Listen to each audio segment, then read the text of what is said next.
50-50, this was talked about as something that could move markets substantially, not till next week maybe not even till April. Yeah. But, you know, if you see that last anchor of negative interest rates leaving the markets, that's a big deal. How much is price, though? And the timing around this could just be around pricing. Does the BOJ just want to wait for the market to get comfortable with the idea and then it can move, therefore it doesn't create any kind of anomaly within the market pricing story? So I wonder whether that's the case, and maybe that pushes us to April. I think the biggest story around is what breaks the tech story, what breaks the momentum there. Friday's price action, big kind of, you look at the candlesticks, it doesn't look particularly pretty. Was that an early indication? And if we do get a dip, do you buy that dip? I think is a question that everybody's asking themselves as well. Grantham's talking about a bubble within a bubble, which I think is an amazing story. We'll talk about that in just a moment. Stocks to watch out for this morning. Keep an eye on what happened with Porsche. I think you're going to see reasonably quiet trade in advance of the CPI number this morning, but maybe a bounce back after the quiet session we saw yesterday. So London may benefit from that trade when it comes to what is happening with the iron ore, which certainly knocked the miners this time yesterday pretty hard. Yeah, so waiting for these European equity markets to open 16 seconds into our trading day, and we've got some modest gains across Europe, waiting for that CPI print, as you say. So we're up by 0.2% on the Stock 600, but really that's just London so far, up by 0.6% there. The IBEX up by 0.3%. Most sectors at this very early stage of the day are in positive territory, so we do have some sort of positivity around, but we are waiting for a little bit more on that. We are seeing that US futures are up 0.4%, E-minis are higher, NASDAQ futures up by 0.6%.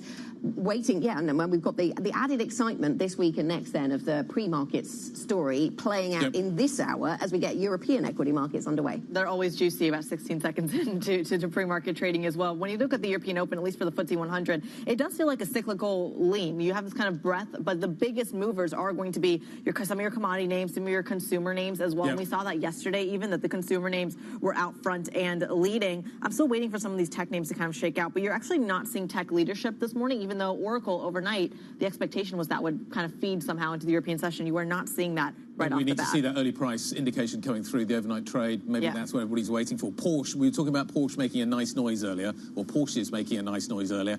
The noise it's making this morning is just thud as the stock drops really sharply. We're down by 4.5% on Porsche. It's basically having to invest. And this takes us to the wider story around kind of what is happening in the car sector. And Porsche doesn't enjoy the same sort of story that Ferrari does. And I'm being told that Porsche isn't open yet. I've got it down pretty hard. But we'll see what happens with this story. But everybody's having to invest aggressively. You're seeing the Chinese coming in. We've got a new entrance there as well, coming into the Chinese auto market. And some of these cars are fairly high end. So the competitive threat is certainly growing louder and louder coming out of China. So we'll see what Porsche does this morning. But the indication certainly seems to be that that's going to make a thud noise this morning. Yeah, we'll look at that thud. Listening for the thud. High spending needs is what they're talking about in a challenging global economy, saying the rollout of their new models will be costly and sees 2024 as a transition year. It has been something of a transition year, or a year to forget so far for many of the automakers when we look at certainly the EV stories. Should we talk about the broader theme in markets around momentum that I know has caught your eye? Well, you plural. Well, not me. Kalanovic, Marco Kalanovic over at JP Morgan, talking about the fact that he is worried about a momentum crash. Now, I'm trying to understand what a momentum crash is. I thought all crashes would be momentum, i.e. the momentum goes up and then it stops, and therefore you get a crash. So aren't all crashes momentum crashes? No, is the answer. Okay, so, why not? Let me give you my 2 cents of momentum. Look, the argument around, I think, what he's just saying is that there's no, and this is pretty in line with what Kolonovich likes to say, right? That this kind of AI tech rally wasn't necessarily a fundamentally driven story. We know that. We've been talking about that. When you look at the kind of hedging to the upside, there is none much, because everyone's kind of expecting this to go on and on forever. No one is getting in the way of it, because it's actually very expensive to get in the way of it. So people are buying upside. The worry at the moment is that you have to hedge the upside. I don't want to miss out on the upside. So you look at the skew in what is happening with the options market. Nobody's buying puts, really? Why do I want to do that? It's everybody's just buying calls because they're not worried. They're worried about missing out. Yeah. So you have to hedge the upside rather than the downside at the moment. And when that flips, I think it's going to be really interesting to see what happens. But that's the mentality. But that's the minute it does flip, then you kind of have a snowball in the opposite direction. And I think that's what he means by momentum crash. He's kind of talking about the selling conviction and ultimately potentially a correction as well. And I think that's where the NVIDIA story is so important, because you had a 5.5% decline on Friday, a 2% decline yesterday. Is NVIDIA stock seeing a correction? Is that just kind of fodder for it to move higher? Yeah, maybe. I think NVIDIA is obviously pivotal to all of this. Yeah. And I think if the momentum changes around NVIDIA, that's going to be epic. The thing I would stand against that is maybe what is happening in Bitcoin, which I think in some ways represents the same kind of trade. No. Did you just Bitcoin NVIDIA? Oh, my God. The connection. Is that even allowed? There does seem to be some connection. But both seem to have significant momentum at the moment. Yeah. And when the momentum changes in the equity story, particularly, you think about the gamma trade that has to go around what goes on with some of this stuff. If people are buying calls, obviously the brokers have got to hedge that to the upside, so that kind of keeps that momentum going. So when that options trade changes, how quickly does the gamma go into reverse? That could be massive. And that's all talking about flows and appetite and risk sentiment. Then you've got the likes of Jeremy Grantham, a well-known historic bear who really has never been bullish, I think, in all his entire life. He's found reasons to be extra bearish now. Extra bearish, actually saying, look, that this kind of idea, this macro backdrop of consumer resilience in the States, that's not what's driving the stock market. How could it when everything else is looking so bleak in Europe and Asia, et cetera? And that, therefore, this equity rally will not stand. Was that much of a surprise coming from Jeremy Grantham? Maybe not, but I like the analysis. There's lots to get your teeth stuck into there. If you double the price of an asset, you halve its future return, is one of the nice reminders coming through from it. But he basically picks out 6 reasons to be pretty bearish long term. Yeah. And this is about long-term bearishness around US stocks. This isn't about what happens today or tomorrow or even this year. It's around much more long-term. But he says he's got 6 papers coming. Chrissy, I'm sure he'll be poring over all of the details of all of them. 6 papers this year on each of these long-term negatives around US stocks, and he recommends a stiff whiskey for each of them. Maybe not at 8:06 in the morning, but, you know, I can't believe I have to wait for the entire year to get all 6. All of that negativity spread throughout the year for you. I've got to wait for the whiskey is my greater concern. Okay, let's talk about this, kind of plug this into what we're seeing, certainly in European markets this morning. We're joined now by Emma Wall, Head of Investment Analysis at Hargreaves Lansdown. Good morning, Emma. Nice to see you. So your notes as well. I read some of the notes that you sent us. All portfolios need US equities. We just believe that you need other assets as well. Unlike Jack Bogle's views, we urge diversification and trimming gains. What do I do with that? Tell me where I should be trimming gains. Is that the tech story? What are you doing right now? How are you thinking about these markets? Yeah, I mean, that was me using moderate language, I have to say. We are really urging our clients to take a look at their portfolio biases at the moment. A lot of our clients have been buying into this rally. That's what happens with momentum. You've just been talking about it. But we are getting concerned that actually our retail clients will therefore be left with these big biases towards US and towards tech. I mean, they've been buying S&P 500 trackers, but a lot of them also been buying much more specific tech trackers and tech names. So it is time to take some gains. We've begun to see more volatility in the market. We saw it with Meta yesterday, we saw it with Apple last week. That volatility is going to remain. So choose your timing. But if you're looking at the last sort of 6, 9, 12 months, you'll still be looking on a gain. So take some of that. And we think actually, although the market has started to rally, China looks good, albeit on a medium to long-term view. We think volatility will remain there. And also, I know we've talked about this before, Guy, but I remain of the view that the UK is significantly undervalued. Now, it may remain so for some time, but actually, with the kind of cash reserves and dividends that some of those names are kicking off, actually on a total return or an income play in the UK is very compelling. So what do I do with that? So I'm shifting, I stay in equities, but I just shift my equities. Talk me through what happens if the US markets do though crack? Is the baby going to get thrown out with the bathwater? If I'm looking for diversification, to what extent is that diversification going to protect me? The trades you've just outlined, how isolated are they from the wider trend? It's a really good point because, of course, you know, when the proverbial hits the fan, actually everything moves down together. But at least if you're already in those kind of undervalued assets, you get less of that kind of downward movement before then that rebalance. I mean, this is where fixed income comes into play. You know, markets were very, very bullish on when rate cuts would be coming in the last quarter of last year. Those haven't materialized. We were of the view that rate cuts were going to come in the US, the EU and the UK in the second half of 2024, and we remain of that view. Looking at perhaps June, July, maybe we get a triple with all of the major central banks moving in tandem down, although I think in different degrees in terms of the cuts. So we think on a medium-term view, actually fixed income continues to look compelling and it will offer you that kind of buffer. Now, we've been talking a lot about Bitcoin here and whether it adds any kind of diversification to portfolios, and we don't think it does. You know, in the UK, it's not an asset that retail investors are allowed to invest in. The regulator, although they softened some of their language yesterday on institutional and professional investors, still gives guidance that Bitcoin is not suitable for retail investors. So for a retail investor, it's very much those kind of core assets, it's equities, it's fixed income, potentially some commodities there. Although, you know, that is more volatility, and gold. I mean, gold has held up very well over the last year. Expect some volatility with that asset class, but over the course of the next 12 months for it to remain around the same level it is at the moment. So some sort of capital preservation there with gold. Where do you go? You mentioned UK equities being cheap, but maybe they stay there, Emma. So they're cheap, and we hear that from a lot of places. They also do have a habit of returning cash. They are often invested in by those who are interested in income. Weigh that up against, you know, fixed income products for us. What are you thinking about when you look at the UK through that lens? Well, there's a really interesting point last month where actually the dividend yield from FTSE 100 actually surpassed the yield of the 10-year gilt. So, of course, owning both gives you that diversification, but just on a pure income basis, actually, the FTSE 100 now looks more compelling. And there's been points the last couple of weeks, actually, where the FTSE 250 has been yielding more than the FTSE 100. You know, typically, it is larger companies that will offer you those better dividends, but actually the 250 has been offering some quite attractive yields as well, albeit with the smaller companies, you do get potential for value traps. But looking across the UK equity space, there are some really high-quality companies with good dividend cover, good cash, that actually for an income investor and a total return investor, they deserve a point in your portfolio.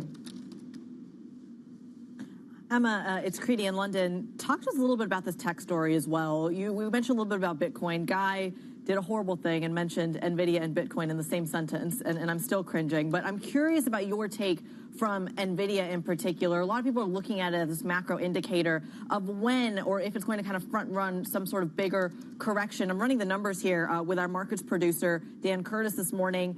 In the last 2 trading sessions in the States, NVIDIA on an intraday basis has dropped some 12%. On a closing basis, over 7%. Is that an indicator of some sort of bigger correction in the stock market? How are you thinking about it? I think, well, actually, I'm going to paraphrase one of your colleagues, John Others, this morning in his column about what is a bubble. And not all bubbles are filled with air. So, yes, there are some great fundamentals behind the likes of some of the big tech stocks in the US. But that doesn't mean that those bubbles can't burst, because bubbles can also be demand bubbles, right? So you're getting revenues because you've got demand. But if you remove that demand, then you remove the revenues. And that's why the macro picture is so important, because actually, if the economy takes a downturn, if inflation remains sticky, if the US consumer actually begins to feel the squeeze, AI is going to be one of the things that they drop from their bucket, and they're going to be far more focused on food, on energy, on the sort of basic Maslow's hierarchy of needs. AI doesn't feature in that, right? So I think very much bubbles don't necessarily have to be filled with air, but if the economy takes a turn, then it's going to be those big tech stocks that feel the hit. But you're already seeing that tech rally broaden out, not to the same extent that we've seen previous rallies in, but it is starting to broaden out. There was also kind of a piece on the Bloomberg Terminal / well-known fact that the minute you start to see magazine covers talking about the bull market, suddenly there is a consensus. Emma, what would it take for you, for your clients in particular, to start kind of putting some put options out there, starting to prepare for the downside? What do you need to see? I think it's a very good point, and we similarly look at what retail investors are buying on our platform, and when we see trades become so narrow as we have over the last year, it is very much US tech and India, to be fair. There is a diversification there with India. We do begin to get nervous about what the state of our clients' portfolios are like and the biases that are going to be there. Honestly, I think it's going to have to be big economic indicators that will start to sort of dampen some of the investor confidence that we're seeing, particularly with our clients. Investor confidence is high. Despite inflation being sticky, despite rates being high, despite, forward guidance from central banks saying repeatedly rates are not coming down until the second half of the year. We've actually today seen mortgage rates in the UK rise slightly, actually, which may begin to have an impact on investor confidence. But it's those big macro data that will begin to sort of sway investor confidence, and then we'll see them hopefully turn into a more defensive mode. But in the meantime, we do urge people to take the gains and diversify, because the correction will come and your portfolio will be in a much better position because of it. Emma, thanks so much. Thanks for joining us. Emma Wall, Head of Investments Analysis at Hargreaves at Lansdowne. Thank you for joining us. Just want to mention that we're getting lines coming through from the UBS CEO, Sergio Ermotti, speaking at a Morgan Stanley Financial Services conference. And we're getting some various lines about growth and where that comes from. Sequential growth in the first quarter won't be easy to achieve. Talking about real estate exposure, and this is topical in the US in commercial real estate, but also here in Europe as well, of course, saying that the real estate exposure is well managed. Swiss commercial real estate portfolio very healthy. The commercial real estate exposure, not an issue for us. And I mean, this goes to the heart of something we've been talking about with CEOs from banks across Europe. Yeah. What does your real estate exposure look like? A lot of them drawing our attention to, a lot of it's mortgage book, and we're not too worried. But the commercial real estate side, we're yet to find anybody who's really concerned about their own exposure. The risk thus far, certainly from a Swiss bank perspective, has been in private lending. You've obviously seen that with Julius Baer, and that has been an issue elsewhere. It'll be interesting to see where some of the bigger banks' risk ultimately lies within this. We still don't know. I keep talking to people I know in the commercial property sort of space. They talk about really dismal valuations, the hard yards in terms of what is happening in that market. They're starting to see the transactions. Transactions are so critical in understanding what is happening here, because there's no way of pricing this stuff. You just basically price off each other. So you get this kind of momentum snowball building when prices start to move down, and they're starting to see that now. So I don't think we're quite yet there on the visibility. Certainly that's what I'm being told at the moment. What is it still a fundamental story, though? I mean, are we still talking about this kind of return to work tension that's driving it, or is it still? I'm curious, though. Is it still? I hate to say momentum again, but is this more of kind of everyone is hesitant to get around commercial real estate, therefore no one is? That more? The commercial real estate story in the US, in particular, still challenged by the return to office dynamic, I think, isn't it? Even more so than here in London, certainly reading that transatlantic divide story just in the last 24 hours. Europe's definitely gone back to work faster than the United States. Yeah, that's true. Which is surprising in so many ways. Back to the office. Back to work is probably People who work from home get very annoyed if you say that. They do. I don't think we yet really understand it, and I don't think it's so the banks.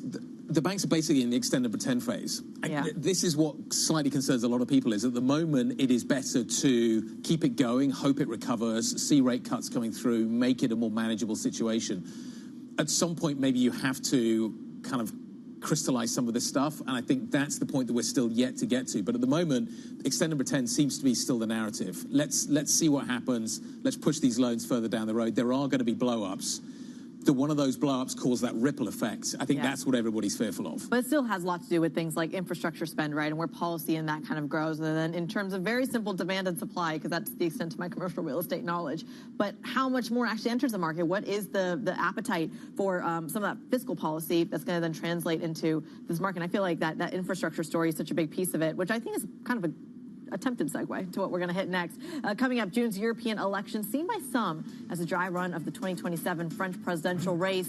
Far-right leader Marine Le Pen ahead. Can anything stop her bid to be president in 3 years' time. We're going to dive into today's big take and what the markets might just take away from it. Stick with us. This is Bloomberg.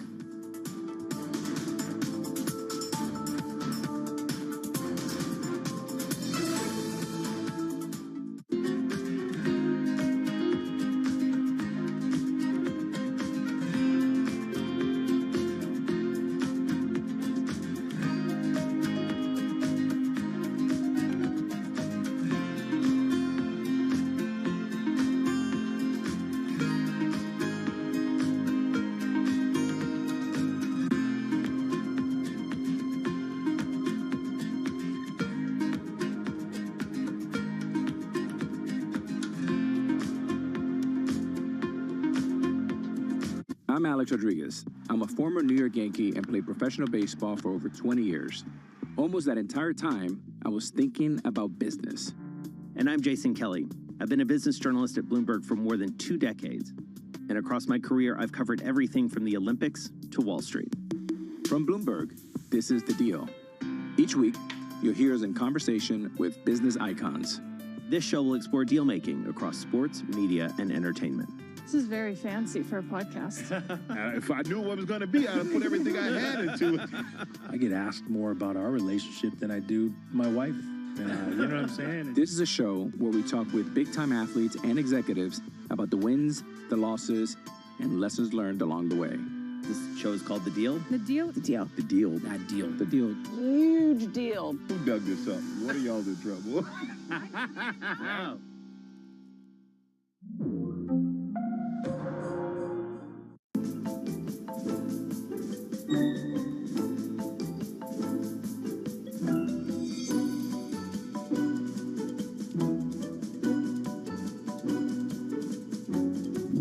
What happened was you were offered a money-losing women's basketball team, and you said, I want to be in the other sports as well. Is that right? Well, yeah, you know, you got to be smart about this.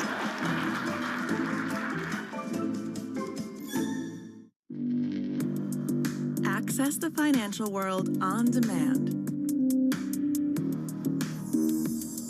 Hear from leading economists, policymakers, and industry experts via live and on-demand webinars, only from Bloomberg. Start exploring to see what's moving the markets. Visit Bloomberg.com/webinars. Bloomberg Surveillance covers the latest in global markets and the political events that influence your world. Join Jonathan Farrell, Lisa Abramowitz, and Anne-Marie Hordern only on Bloomberg. Context changes everything.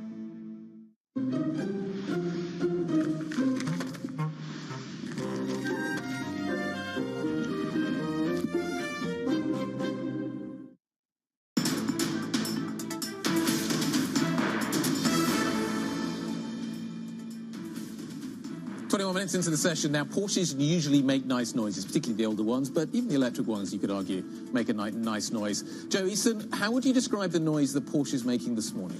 It's making a bit of a screeching sound, I think, this morning, Guy. We're down about 2% at the moment over in Germany for Porsche. Here it is on the screen. The margin outlook, disappointing analysts. They wanted margins at about 17%. They could be as low as 15%, according to the company, as they spend more in EVs. But one stock gaining a lot is Leonardo over in Italy. They've announced some medium-term targets, which include a plan to gain around $100 billion in orders over the next 4 years, and that is sending that stock up 6% in Italy. Wacker Chemie in the chemical space also coming up as well. Now, this one supplies chemicals into the solar industry mainly, but it's had a terrible 12 months, down around 25% over a year, so coming back up a bit today. And in terms of hearing aids, a big number out of Demont today. They've got some very strong guidance. That is one of Europe's biggest hearing aid companies, gaining around 2% this morning. We'll take a look at some UK stocks, though, because we did have that weaker than expected wage numbers potentially feeding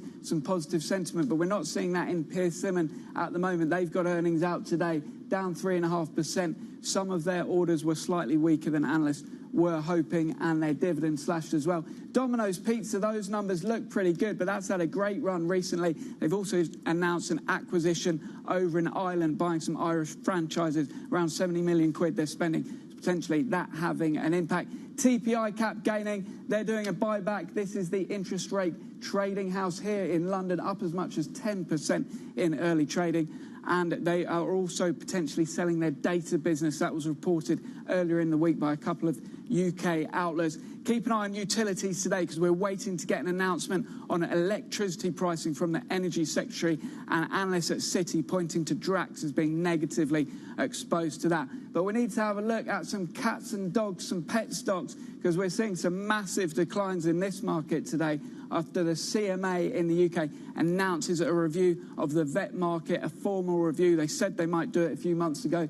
They're saying that people, when they go to their vets, they don't have access to accurate pricing, transparent pricing, and they're going to review the whole market. CVS down 20%, Pets at Home coming down 5% as well.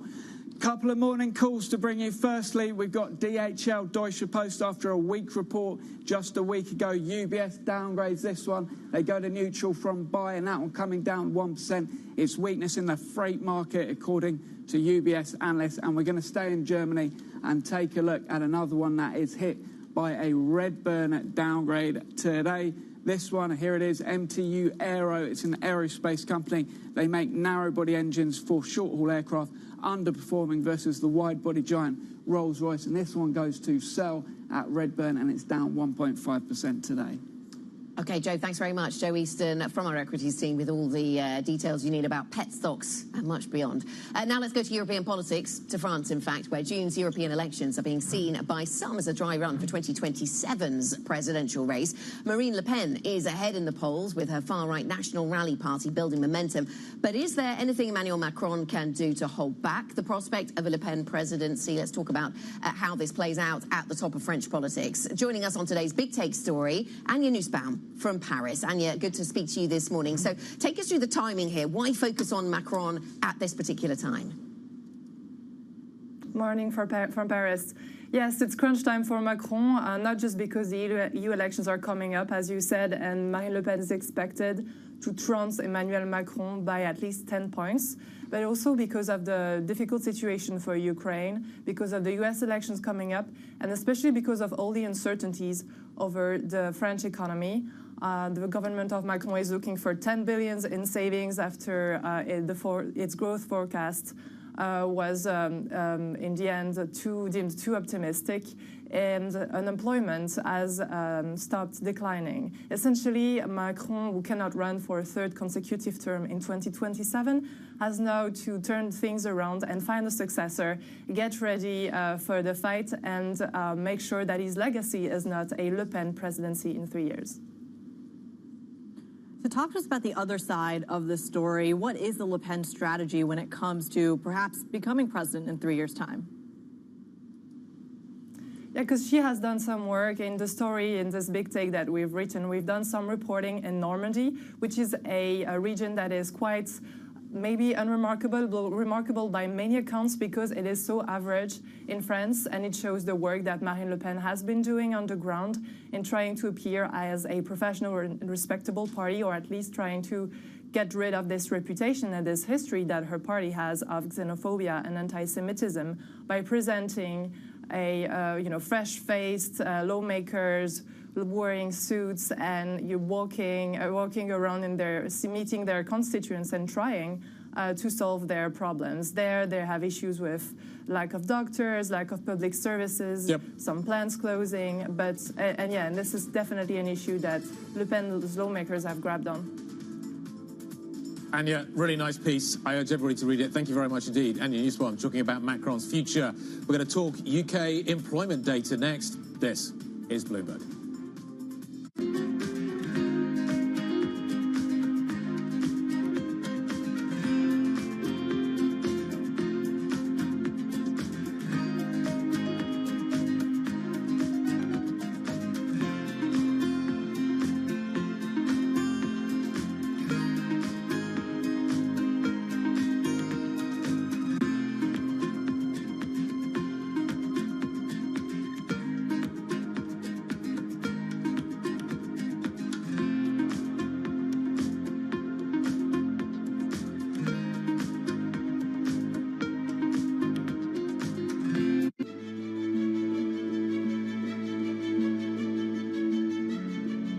timelessness and sustainability go together, right? You can't expect to be timeless if we're run out of resources. So for me, sustainability is not a side activity. It's not a reaction to external pressure. It's core to who we are, what we stand for. And to a very strong extent, it's about future-proofing our business, right? You need to focus on sustainability to recruit. More and more, that younger consumer we're talking about, they want to work for companies that care about this planet, that do more than just kind of generate revenue and profit. You need sustainability to attract consumers. More and more, including that younger consumer, they care deeply about what are you doing differently? How are you making a difference? Investors, particularly in Europe, more and more place value on what you're doing in sustainability. Many of our partners have expectations on sustainability.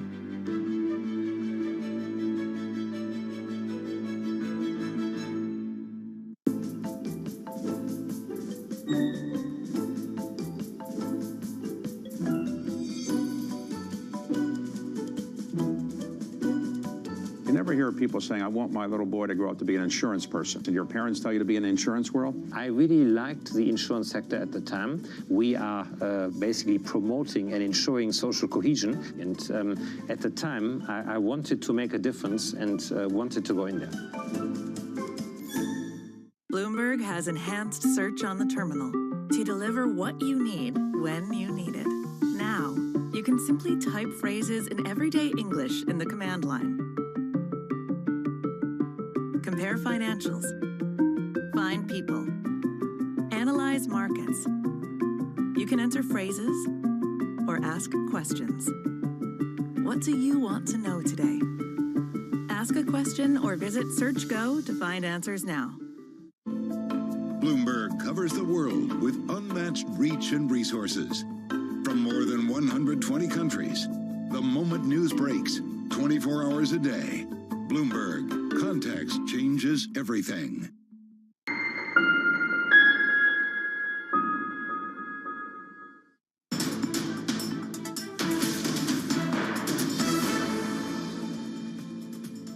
Welcome back. This is Bloomberg Markets Today, 30 minutes into our European trading day. We've got decent gains in some markets, modest in other cases. Up 0.7% on the FTSE 100 this morning. The CAC is pretty flat. The DAX up just 0.2%. So the FTSE is the best you're going to get, perhaps, of the major markets this morning.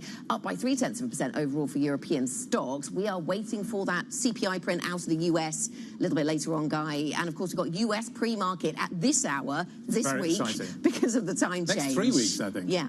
3 weeks. Feels like a very long time. Anyway, let's take a look where we are. Oracle's the real standout story this morning, up by 13.2% pre-market. Understandable given what they had to say about the cloud booking story last night. There's an AI element to this. The noises were all right, i.e. the results were good, the forward-looking stuff looks pretty good as well.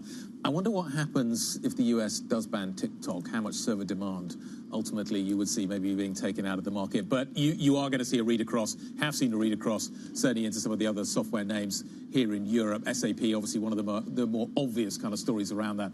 Boeing softening up a little bit. The other story is Nvidia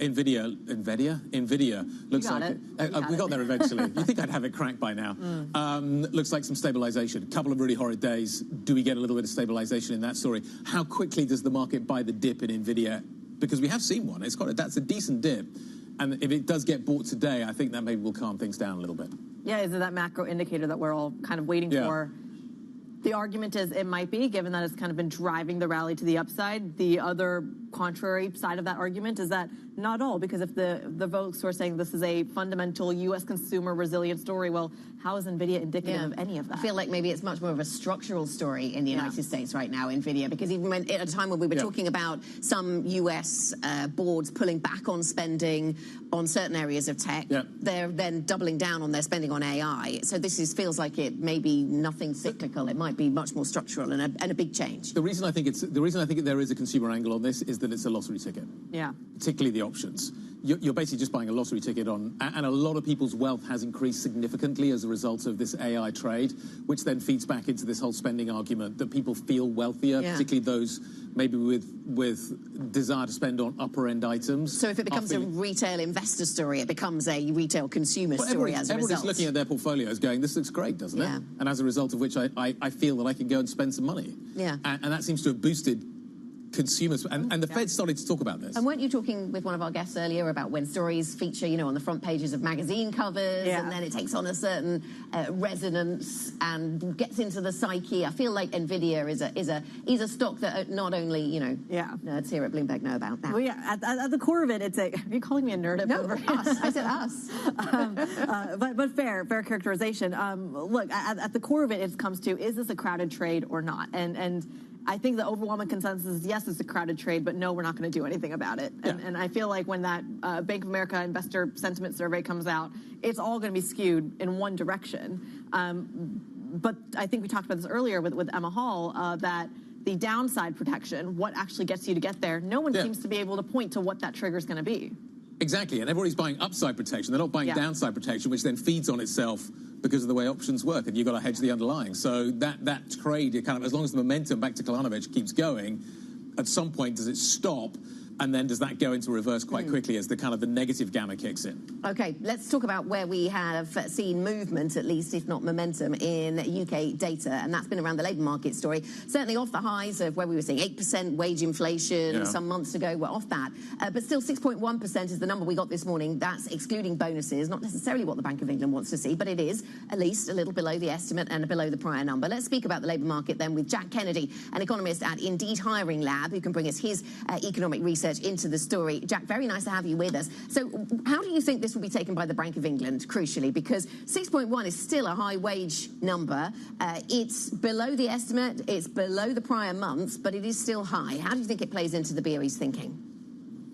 Yeah, I think that's right. Things are moving in the right direction from the Bank of England's perspective, but it does remain an incremental process. It's a gradual cooling and a gradual easing of pay pressures, but clearly quite some way to go before we're going to get to the territory where they're going to be comfortable pivoting towards rate cuts. I think nothing in these figures will be too surprising to the bank, largely in line with their projections. And so I think the Bank of England are going to be remaining focused on a range of forward indicators of pay as a guide, and they will want to see more evidence of a sustained cooling. The data quality issues around the labour force survey remain an issue, so the Bank of England can't be as confident in some of the headline indicators like unemployment, ability as otherwise. So they're going to probably want to be more inclined than they otherwise would be to see that hard evidence of a downshift in wage growth metrics. Yeah. And thinking about wages and wanting to be well-informed and getting lots of data points, Jack, you've got your own Indeed wage tracker. Does it tell us a similar story, that we're well off the highs in terms of the UK wage story, but still at very elevated levels? Yeah, it does tell a similar picture. It's shown us that wage growth has cooled in terms of advertised pay for new hires, which is what our metric tracks. So that's down to 6.3% year on year in February from 6.5% in January.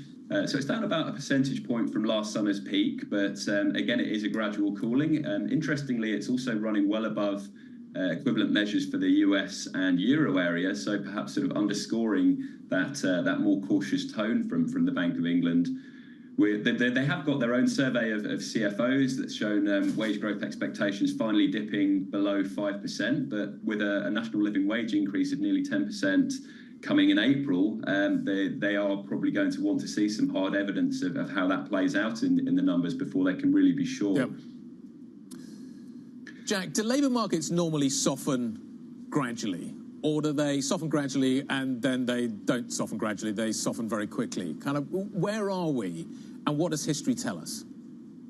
Yeah, so I think outside of a major recessionary period, we obviously had a shallow technical recession in the second half of last year. And I think this experience that we're going through now is perhaps slightly unusual because we had the pandemic and a lot of structural change in the labour market sort of brought about by that. And we've seen a sort of gradual normalisation of vacancies from extremely elevated post-pandemic peaks. So things kind of returning to normal rather than crashing. So barring any unforeseen downturn, then I think that's probably our expectation for 2024, further gradual cooling, further gradual easing of pay pressures. But yeah, is it happening fast enough to walk me through? Can you just give me your view? Kind of, let's fragment this story a little bit. What's happening with government hiring? What's happening in the service sector? Does the private story look different to the government story? Is there a geographical breakdown? Are there nuances here that we need to pay attention to? Yeah, so our data shows that almost all job categories have cooled over the past 18 months or so, but some are holding up better than others. Certainly public sector hiring, education and healthcare is running a bit more steady. We've seen sharp slowdowns in categories like tech, a lot of professional categories. We're still seeing a lot of lower paid categories are still finding it somewhat more challenging to hire and are having to raise pay accordingly to try and bring in those staff. We're seeing quite strong rates of annual wage growth in predominantly lower paid and in-person categories like childcare, hospitality, retail, running still in about the 7 to 9% year-on-year range. So it's definitely not a uniform picture across the market at the moment. Yeah. This is a similar story we're seeing in the States, isn't it? Actually, in some ways, the government sector has still got a bit of catching up to do, and maybe that's providing some support. There's a distinct difference beginning to emerge in terms of the private sector payrolls and what is happening with the broader picture, and government seems to be at the heart of that. Government spending looks like it's continuing to pick up and drive jobs there. That's where the shortage still exists. Yeah, and what's interesting is this isn't just a U.S. issue. You were seeing it in Japan as well when it comes to trade negotiations. You're seeing it around the world. But to your point, the government story is an important one, not just in terms of what they're offering their salaried employees and what kind of tone they're setting, but also where the administrations themselves sit on some of these negotiations. Remember, President Biden has been talking about being the very first president to walk a picket line, for example. I'm bringing it back to the European story, though, because when you talk about the United States or when you talk about Japan, there's a question of what is the upside? How much pressure do a lot of these kind of salaried workers have to get that number? And Jack, I want to put that question to you. In the UK, how much more can those wage demands increase when they kind of have been already? At what point is there going to be kind of some slowing down in that kind of momentum?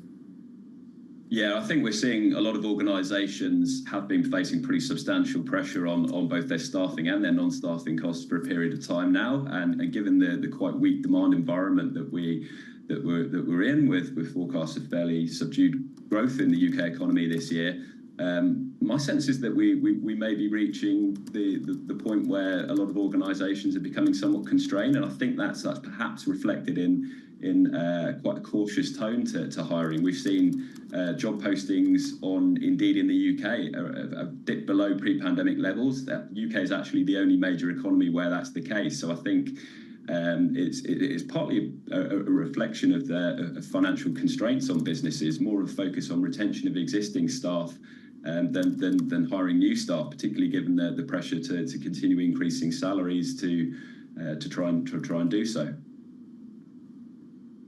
All right, Jack Kennedy, an economist over at Indeed Hiring Lab. We thank you so much for joining us this morning. Coming up on the program, we're going to take a look at European defense spending ahead of the Polish Prime Minister's visit to the White House today. More on that next. This is Bloomberg.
What do you consider to be the biggest challenge? Infrastructure that supports trade is the biggest challenge. Our senior brother, President Adesina of the AFDB, estimates the annual deficit, infrastructure deficit in Africa to be over $100 billion. But that over $100 billion is actually also an opportunity for investment. So it is a massive, significant challenge that we are confronting.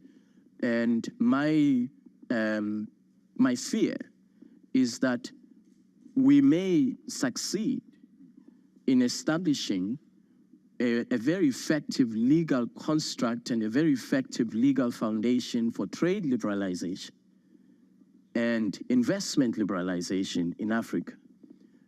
But all of that will come to naught if the infrastructure deficit is not addressed, because you will need the goods to move somehow, and you will need to have good trade corridor connectivity, ports, trade corridors that connect countries that are landlocked to the ports. Always on the heartbeat of the tech spread across global markets. The real-time data aspect is going to be important. We're going to bring you expert analysis on that. Sure. Don't miss Bloomberg's interview with the...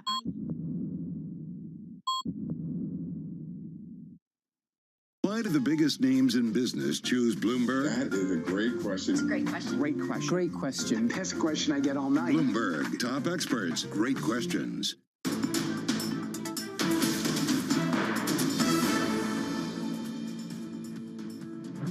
There are many different views in relation to how defence expenditure can be funded. My own judgment is that at least in the short term, this will come out of national decisions that ministers take, and the new economic governance framework, that's the new budget rules for the European Union, do give a particular recognition to defence expenditure. Pascal Donahoe there, the Eurogroup president on defense spending, really digging into a theme that we are seeing certainly go global in Europe. How do we start to fund some of the defense stories? It's the conversation we're having in the United States as well. Joe Biden, especially after this weekend, or after kind of the defense proposal that he put out, the budget proposal that came out for 2025, his defense spending actually came in significantly less than expected, and only an increase of 1%, where his global peers are talking about even more and more defense spending. Joe Biden's starting getting a lot of pushback from that. Right, and not just global peers, but domestically, of course, getting pushback. Some suggesting that you need to set the defense spending based on the threats and where they're coming from, rather than any other kind of overall impediments. But, you know, this is... The US spends an epic amount of money on defense relative to everybody else. And this is the problem that Donald Trump has. And this is the conversation that Europe is having to figure out at the moment. How much can we spend to keep, if Trump were to be president, satisfied? And is 2% going to be enough? Is he ultimately going to push that number a little bit higher? Is he going to require more? And I think you've got 18 out of the 32 or so NATO members that still don't spend 2%. So budget's being squeezed everywhere. Trump is going to put pressure on defense spending. That number needs to rise. How much of a problem is that going to be in terms of balancing the books? Trump might do that. Joe Biden might do that as well. Might do that as well. On a 2.0. Perhaps that's some of the logic behind pulling back a little bit on this defense spending, which is usually something that the GOP is very, very aggressive about. They love to spend on defense. This is like Ronald Reagan 80s economics when it comes to defense. But then there's also the piece of it as well when it comes to kind of what the read-through into a lot of European defense companies are. Take a look at what this market is doing. Every defense maker around the world has this massive rally on the expectation that that demand is going to show up. It's not perhaps 100% there yet from the fiscal orders, but it's showing up. You saw that with Leonardo, for example, in the massive move this morning. And we talked often about how Europe gets its head around where the money needs to come from, how it raises enough money, where it raises the money from, and what conditions are attached to the money that goes into defense spending, because that's been the concern raised by some. I remember we talked recently to one CEO from the defense space who was saying, you know, you need to look at the rules around the European Investment Bank, and if those rules change, that sets a precedent for other parts of Europe to allow, you know, funds to be compliant with whatever their mandate is, and also go into defence spending. Yeah, you need to change the kind of the language around kind of where defence spending, I think it was Saab, fits into this narrative. Is Europe going to be prepared to jointly fund defence spending? I think is the big question, and I think that question has ramifications that reach far beyond defence. In theory, it should tighten up BTP spreads, because suddenly the one-off that was a pandemic is no longer a one-off. If we've got a problem, we're going to jointly fund that problem, and that changes. That becomes the normal now. So I think it's a key moment for Europe. I still think if you get the financing and if everything works out and everyone kind of is on the same page, do you even have the capacity? That's going to be kind You've of got to the build the third step factories, down. yeah. And that takes time. How do you kind of speed that process up when you're talking about wars? Well, let's dive into some of those narratives and those themes that we were just talking about. Poland's Prime Minister Donald Tusk and President Duda will meet President Biden at the White House today. I want to get a little bit more context on why this meeting is so crucial. Bloomberg's Poland bureau chief Piotr Skolimowski joins us this morning. Piotr, a pleasure to have you on the program. Part of this meeting could actually be a proposal on increasing NATO spending from a country that is actually in the minority of actually not only meeting that 2% target, but exceeding it. What might they propose when they meet President Biden today? Indeed. So yesterday, before President Duda was supposed to board his plane, he proposed that as he travels to the U.S. and then to Brussels to meet Jens Stoltenberg, NATO chief, he's going to propose that NATO countries not only spend 2%, but actually 3% of their GDP on defense. Obviously, that proposal sort of plays into Poland's hands because Poland can actually show that, in fact, it's spending close to 4% already, and it's going to stay that way for the foreseeable future. Obviously, this issue of spending more on defense has been on the agenda and has been sort of a consensus among the political parties in Poland. Obviously, being on the front line, being very close to the war in Ukraine, Poland has really ramped up and has been spending quite a lot, especially in the U.S. So one of the topics that's going to be on the agenda, that's what we hear, what we reported last night, is that actually Poland is going to raise an issue of we've already ordered quite a lot, and that includes Abrams tanks, Patriot missiles, HIMARS rocket launchers, all of that equipment, but obviously they need to wait. So one issue that they want to apparently raise with President Biden today at the White House is that they want these deliveries to come faster, because there is a risk. And obviously, we've been hearing this from the president as well, that the war is a risk for Eastern flank as well. So, yeah, the Eastern flank wants its kit first, and it's spending the money it expects now to that to be delivered. Peter, what is happening in terms of this proposal? How will this go down in the rest of Europe? The rest of Europe's already struggling to make 2%. How realistic is 3%? Why is Poland putting this number out there? Well, that's a good question. I mean, they're putting it out there probably just to show that they are the star pupil in the room in NATO. Maybe to put some of the members of the NATO on the spot. Obviously, it's probably hard to say whether it's going to be adopted. I mean, the sort of the spending rule for 2% has been adopted years ago, and it's not, as you say, and a lot of NATO members are still not meeting it. So it's probably just an idea, a proposal that Duda is putting forward. But definitely, the reason why he's probably doing this is obviously related to what we've heard from President Trump recently. Duda has been previously, he's a two-term president, and he had a lot to do with President Trump when he was president. They apparently still are in contact. So some of it might be some of the reasons why he's putting this forward is obviously to cater to Donald Trump potentially coming back and obviously arguing that he's not going to defend those NATO members who are not meeting their commitments. So the thinking is probably if we raise it, then maybe that's something he will be able to accept and like. Okay, Piotr, thanks very much. Bloomberg's Poland bureau chief Piotr Skolimowski joining us there with a look at what is motivating Polish calls for more NATO spending. Sticking with the defence theme, bond investors are apparently urging squabbling European Union leaders to get their act together on defence spending and make the bloc's €1 trillion bond programme permanent. Let's talk now to Aline Oyamada, who's been writing about this theme and joins us now here on set. Aline, nice to have you with us.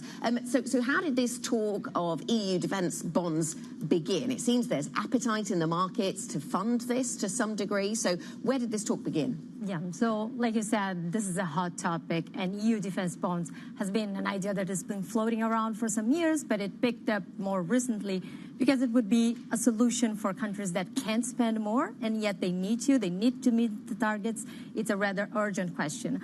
The EU has issued bonds to fund the pandemic temporary relief program.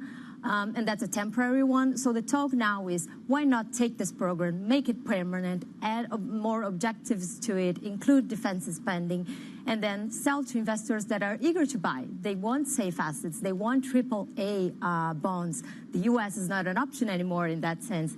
So we've been seeing huge demand for those bonds. So why not? That's, I think, their main point. But is that demand guaranteed here? We're in an economic environment where, sure, U.S. Treasuries may not be that much in vogue at the moment as they kind of navigate the Federal Reserve, but they could be very much in vogue come as soon as the summer, not to mention boons and periphery bonds as well here in Europe. So why is the demand such a sure thing? So I think for investors is the main upside of these bonds is that they pay a yield premium over same rated bonds like Germany's, for example. And there's a list of reasons for that. Some of them are technical. One big reason is that the supply outlook is kind of uncertainty because they are tied to that temporary relief program. So that's one thing. The yield premium is a big attractive for them in that sense. But ultimately, it's also down to the fact that there are less of those AAA bonds right now, and there's a lot of appetite. Like you said, if interest rate cuts are coming, that would be a good moment for it. Is Germany going to go for it? Like it doesn't. That's the biggest question. That's the biggest hurdle. I would say the more fiscally conservative countries are definitely against it. The ones pushing for it are like France and Estonia, which have their own motivations to be closer to Russia or to have a big military industry like France. A lot will depend, obviously, on the next EU Parliament, on the next US election. But what we've been getting now from investors, that demand won't be one of those hurdles. Yeah. Demand's going to be good. Just got to get the Germans on board. Yeah. And see what happens there. It's a big one. Yeah, definitely a big one. Aileen, thanks very much indeed. Aileen Oyamada joining us on this joint funding story. Would be such a significant shift for Europe. You could just, it would maybe cement some of these tight spreads that we're seeing across Europe now. BTP is still trading quite tight. Do they tighten up on the back of that? We've got a busy week. We've got a busy day coming up. You're going to hear a lot, I think, on the back of the data we've seen out of the UK. Catherine Mann's going to be speaking a little bit later on. The National Institute for Economic and Social Research. I think the governor speaks later on as well. 12 p.m., of course, we get 12:30 p.m., an hour earlier than you would normally see it. US CPI is going to be out. 5 p.m. UK time, the UK Treasury will sell 39 billion of 10s. 6 p.m., the US monthly budget statements data will be released. We get OPEC releasing its monthly report as well. Biden hosting, as we've just been discussing, Tuscan Duda at the White House. Yeah, absolutely. So that defence theme plays large today. Interesting to reiterate what you said at the beginning of the programme, Chrissy, about the numbers we're going to see on CPI today. Yeah. Due warning, these could be moving in the wrong direction. At least the headline level, the estimate is that it actually ticks up by 0.1% this time. And if it does on a monthly basis, are 2 data points enough for a trend? And this is something that Anna Andrade over at Bloomberg Economics actually talked about, that the data dependence from the BOE is so much more sensitive to each and every data point than the Federal Reserve is, except for the Federal Reserve is to a trend. And that's the piece that I think a lot of investors are going to kind of try to parse out and probably make the wrong call, because that's kind of what bond investors have been doing. The New York data I thought was interesting yesterday. Shows maybe that consumers are starting to see an uptick in inflation expectations. The Fed will be keenly aware of the impact that could have. And then you think about this idea that disinflation was going to happen smoothly and easily. To your point, if that trend gets broken, that's a significant turning point. And the fear continues to be, you don't want to be Burns, you want to be Volcker. You want to get a grip on this, so do you wait? Right, so that's the how you treat inflation conversation and how it develops in terms of the Fed. Let's just tell you that also coming up, as well as all of the coverage around those big market themes today, we're going to be bringing you an interview with the CEO of Novo Holdings at 9:30 a.m. London time, closely linked, of course, to Novo Nordisk, the owner to some degree of Novo Nordisk, saying income surges on obesity sales boom. That conversation coming up shortly. That is it for markets today. The Pulse is up next. This is Bloomberg.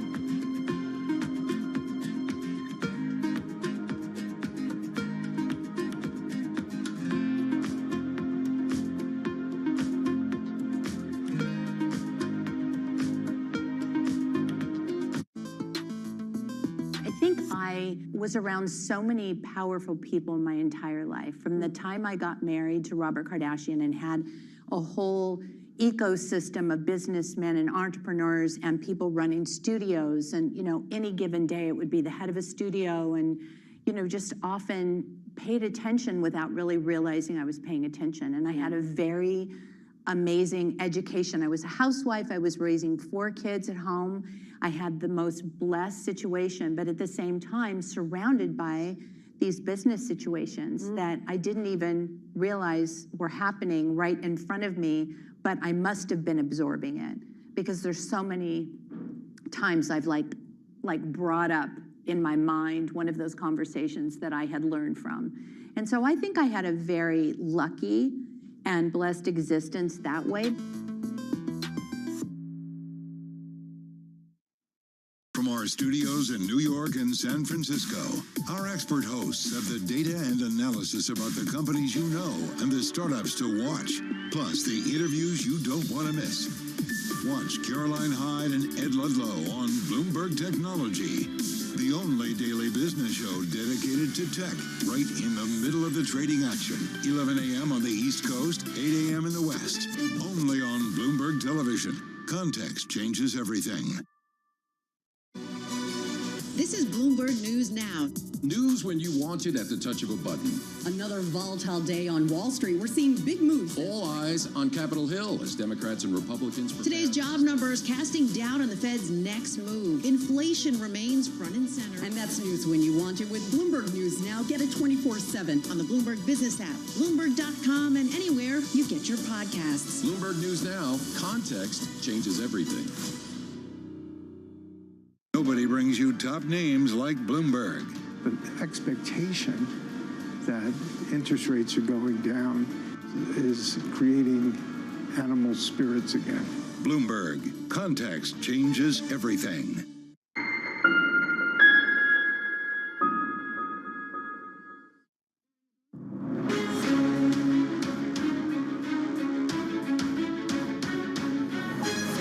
Newsmakers and market movers. This is The Pulse with Francine Lacqua. Good morning and welcome to The Pulse. I'm Tom McKenzie in London with the conversations that matter. Here's what's coming up on today's programme. BOJ officials edge closer to raising interest rates. Bloomberg has been told the decision hinges on Friday's initial numbers from spring wage talks, with the outcome too close to call. US futures are higher as markets wait for US CPI data. Meanwhile, JP Morgan CEO Jamie Dimon says a recession isn't off the table, adding that the Fed should wait before cutting interest rates. Plus, UK wage growth eases and unemployment rises for the first time since July, relieving some of the inflationary pressures that have concerned the Bank of England. And coming up, we're going to speak to the CEO of Novo Nordisk owner, Novo Holdings, whose income has surged thanks to an obesity drug sales boom. Let's check in on these markets then. Moderately risk on across European equities after the little bit of softness that we got through across European and US stocks yesterday. FTSE 100 here in the UK so far putting in a decent session, gains of 0.9%, as you can see. Worth noting as well that the UK gilt markets are bid with yields down on that softer labour data, wage data, and of course the unemployment rate here in the UK just ticking up. Over in France, the CAC 40 is just up just 0.1%. A slightly brighter picture over in Germany where you're seeing gains of 0.3%. And over in Italy, the FTSE MIB currently putting in gains of 0.2%. Spanish IBEX up close to 0.5%. Let's flip the board because of the data point of the day. Now we've moved on from the labour data of the UK is the CPI print, of course, of the US, crossing the line 1:30 p.m. UK time with an expectation that core year on year will be around 3.7%. How that informs, of course, the Fed's decision making going forward will be crucial. S&P futures pointing to gains so far 0.2%, just below that 5,200 level. Nasdaq futures pointed to gains of 67 points, up 0.4% at 18,282. And the European benchmark, again, as I said, so far in the session, gains of 0.4%, back above 500, adding 2 points so far this Tuesday. Let's flip the board and look cross-asset then with a focus on some of the currencies, of course, the pound in focus for us today, and the Japanese yen, the banking central bank story of the moment. The Japanese yen currently softer by 0.3%. That's the strength coming through of the dollar versus the yen, down 0.3% for the Japanese yen so far in the session, as Bloomberg reports that the decision on when to hike interest rates is very finely balanced as to next week, March or April. Currently, the US 2-year, by the way, as we build up to that CPI print, currently at 4.52. Not a lot of movement so far. A bit of a holding pattern before you get that detail on the inflation story of the US. And the pound under pressure, 0.2% again after the wage data and the unemployment rate ticked up. The wage data came in a little softer, so a little bit of pressure on the pound. Again, gilts a bid, 127 on pound. Let's get to the Japan story then. Bank of Japan officials are edging closer to raising interest rates. They will decide whether to move this month at next week's policy meeting, with the outcome currently, as I said, too close to call. Let's bring in Bloomberg's Paul Jackson then, who's been following all of this for us. Paul, what are the key factors that could swing the decision then? Well, I think you've already mentioned the idea of wages. Bank of Japan has been looking very closely at the wage trend. It says wages must feed in to prices in order to get a positive inflation cycle in Japan. Remember that Japan's been having problems pushing prices up for decades. So it's a bit of a different situation to other economies. Now, we have some wage data coming through on Friday. This is from Japan's biggest union federation. And we already know from last week that the average demand this year was 5.85%, compared with 4.49% last year. So a lot more demand coming through. That suggests that the overall figure of the annual pay deals reached should be significantly higher than last year. And that's the kind of information that could convince the board at the Bank of Japan that March is the time to move. Yeah, the importance then of that union data, as you say, coming out on Friday, and the focus on that. What kind of number then, Paul, are we looking at that could move the dial for the Bank of Japan when it comes to that union data out on Friday? Hey, look, the first tally last year was 3.8%. And I think anything below that, obviously, it's all bets off, right? I think actually anything under 4% would be a bit of a disappointment at this point. Our BOJ survey of 50 economists says 4.1% is what they're expecting. But hey, look at that demand figure of 5.85. If you subtract about 0.75 percentage point off that, like last year's result, that could even get us to the 5% range. Hey, if it's 5% range, I think you can bet quite a lot on a March move. Okay, so 5%, looking for that, and that could be the catalyst then for a March move. Excellent analysis and context. Paul Jackson, thank you very much indeed, on the ground for us, of course, in Japan on the back of that story. Let's bring in at this point then Claudia Pensari, Chief Investment Officer for France at UBS Global Wealth Management. Claudia, thank you for joining us. And we'll start, before we get to CPI in the US and your reaction to what we're seeing here in the UK with the data on wages, let's start with the BOJ then, and where and how you are thinking about the next decision for the Bank of Japan and how to position around that. Hi, good morning. Yeah, so the expectation is about the Bank of Japan ending the zero-rate monetary policy. I was listening just the discussion you had about the wage. Everything which is above 3.5%, probably 4%, will be something to watch. Clearly, the market is already anticipating. When you look, for instance, what the market is expecting for rates 1 year forward, everyone is expecting this change in the monetary policy, and the yen is reappreciated since the last week. So clearly, there is a market expectation which is back in already.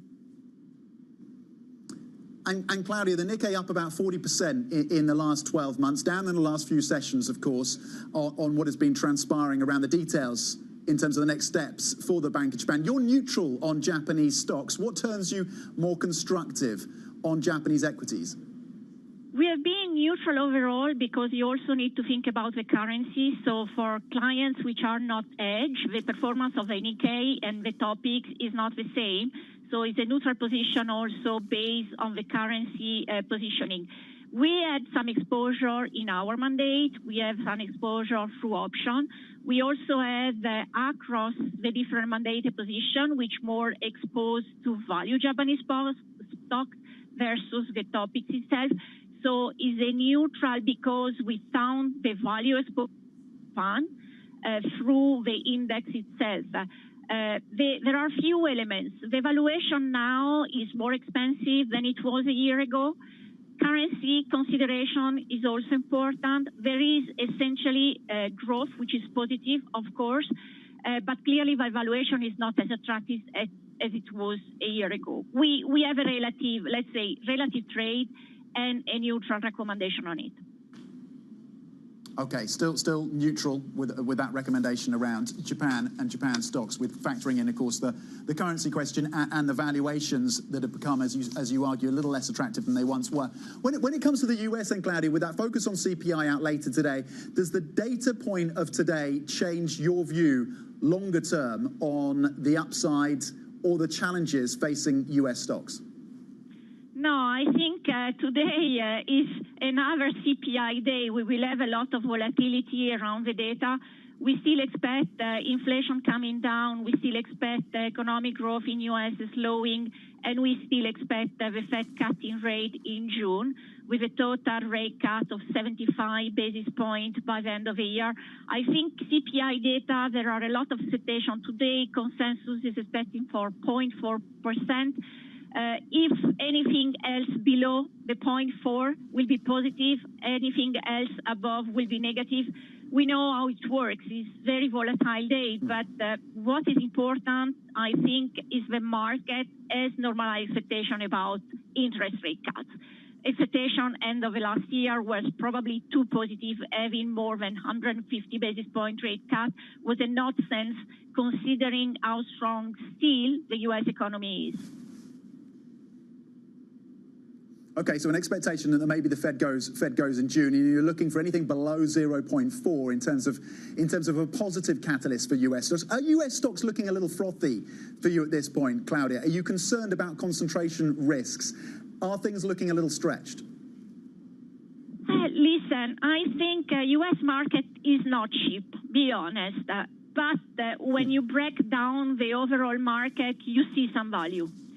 If you take out the few biggest market cap, valuation around 17 times, 70.3 times, and when you look into equally weighted U.S. market index, valuation is even cheaper.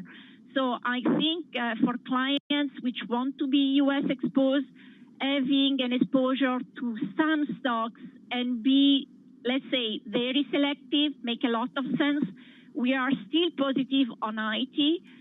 We are positive on industrial. You have industrial story, which is still very attractive in U.S. with re-onshoring, defense spending, but we also positive on pharma stocks, which have been underperforming over the last 2 years.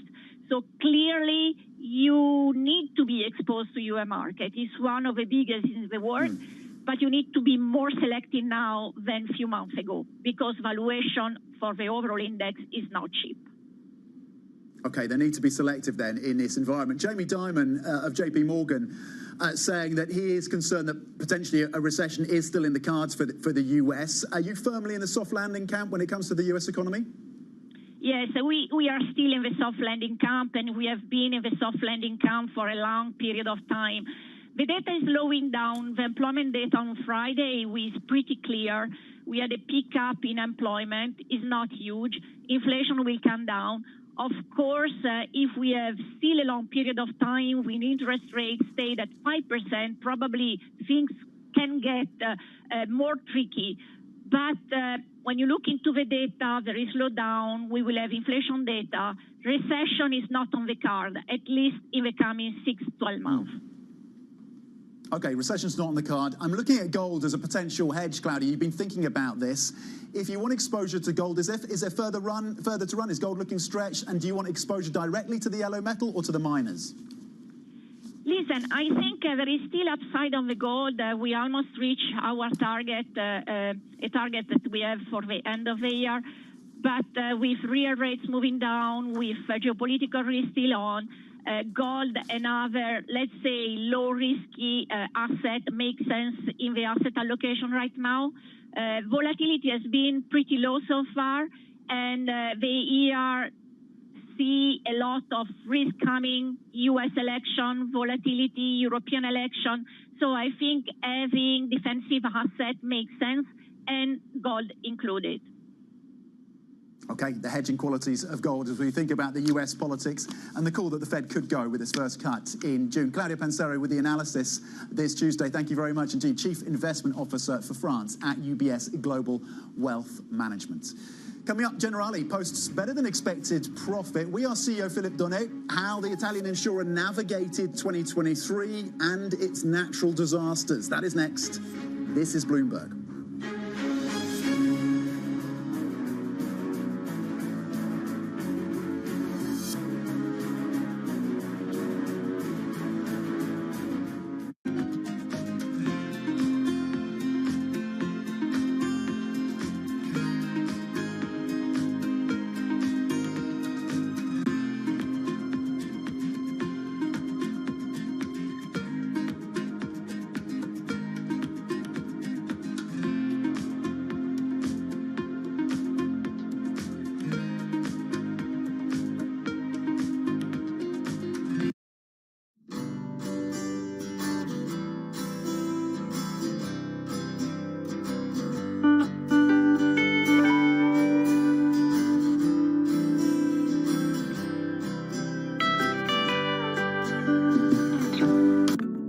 Another thing that startups need to look for is a market that is either started to undergo or is soon going to undergo exponential growth.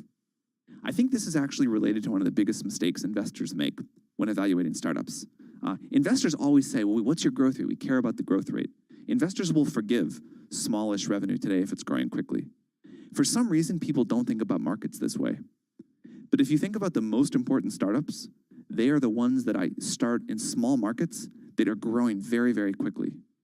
11 years ago, the market for iPhone apps was $0. It's now huge. And I think if you only think about the TAM today, you'll make a big mistake. What you really want to do is identify a market that's going to grow every year and be able to ride that up elevator.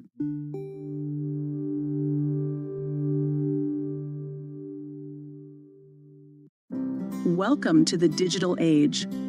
Are you struggling to stand out here? Don't worry. Meet Blue TV, who is your digital superhero.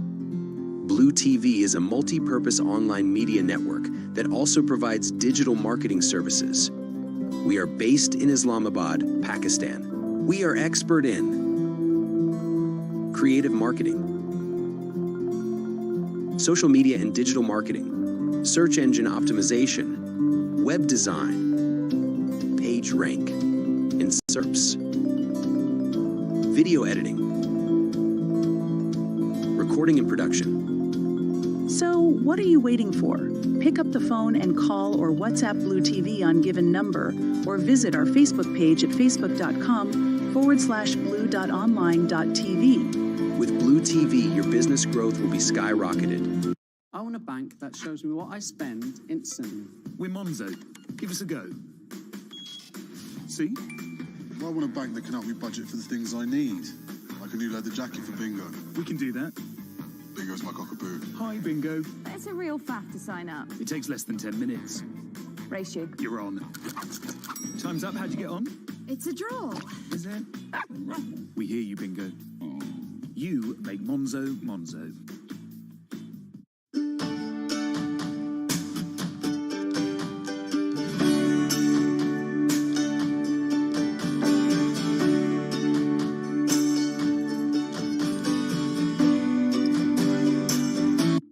My general advice is continue to seek out companies or people that are maybe one stage or two stages ahead of you. And I think this is generalizable to not just to startups, but anyone seeking fast growth in their own professional lives, in their careers too.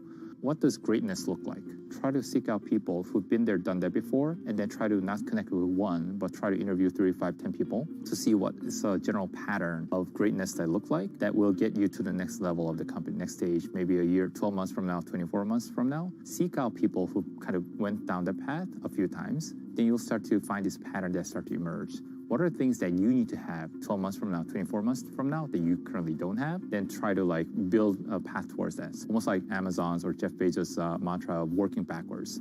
Think about what your end game or next stage look like, and then figure out your steps to getting there, and who do you need to work with, upgrading or coaching your existing team or recruiting from somewhere else to really level your leadership. Because ultimately, the job of a CEO is to do three things, right? One is get the strategy right for your company, making sure it's executed, get the right teams onboarded, getting the resources, whether it be fundraising or allocating your resources. So it's strategy, people, or team, figuring out how you need to navigate those things to get to the next level.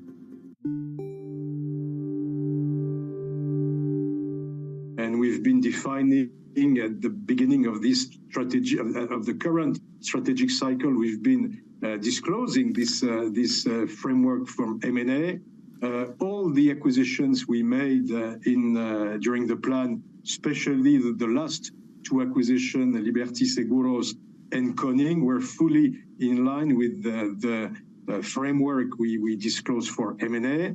So we will continue being very consistent with this framework. We will consider operations that have strategic, financial, and cultural fit, and that are a potential value creation opportunity. Okay, the Generali CEO, Philip Donis, speaking to me earlier. That stock, by the way, up 0.8%, currently up 33% in the last 12 months, up 0.8% so far in the session. A different story, though, for Porsche, and we'll check in on their share price right now. Disappointment in terms of their outlook for margins for the year. Operating margin set to come in between 15 to 17% for Porsche, weaker than analyst expectations, below the company's midterm goals. They also saw sales slumping in China by 15%. So a challenge. They have talked about 2024 as being a transition year. You're actually seeing the stock up 1.2% so far in the session. It took a bit of a knock earlier on at the outbreak on the back of these earnings, but it's turned around since then. Again, the challenges around China and the operating margin for that German automaker, of course. Coming up, President Biden looking to boost government spending in his $7.3 trillion budget proposal, setting up a showdown with fiscal conservatives ahead of the November elections. All the details on that just ahead. This is Bloomberg.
Regional sports networks. There's a lot of, it's a business that seems to be collapsing.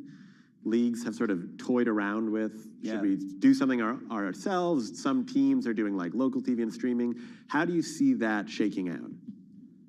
So I don't think I'm right on this, but my instincts keep telling me this is what's going to happen. Because if you remember the WWE, they launched their own network that had their own content and had their own pay-per-views. And it was kind of a smart, bold, ahead of its time move. And then they pivoted at the perfect time and they sold their content to, what was it, Peacock. Yeah. And that was really smart too, because they were able to leverage that number as high as possible. So they always zagged where the money was and when the opportunity was. I think the opportunity for the NBA with the local teams would be to own all that themselves.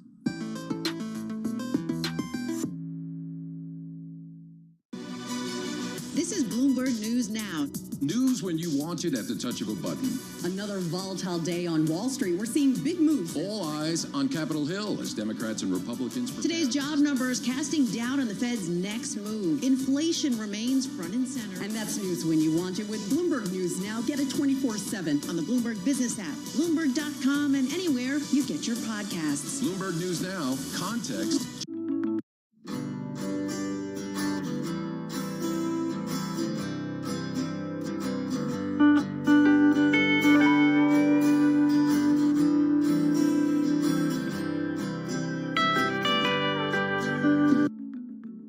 Okay, today I'm going to talk about how to succeed with a startup. Obviously, more than can be said here in 20 minutes, but I will do the best I can. The most important thing, the number one lesson we try to teach startups is that the degree to which you're successful approximates the degree to which you build a product that is so good, people spontaneously tell their friends about it. Startups always ask us for the secret to success. They always want to believe it's something other than this, because this is really hard to do. But this is it. If you can build a product that is so good, people spontaneously tell their friends about it, you have done 80% of the work that you need to be a really successful startup. If you think about the most successful companies you know, Google, Facebook, whatever, you probably found out about them because a friend of yours said, you got to try this, it's great. So this is the bar. Something that people love so much they tell their friends about it. One important indicator for a product like that is a product that's simple to explain and easy to understand. If you can't explain in a few words what you do, and if at least some people don't say, oh, that's pretty interesting, that's usually a mistake. It's usually a sign of unclear thinking or a need that is not big enough.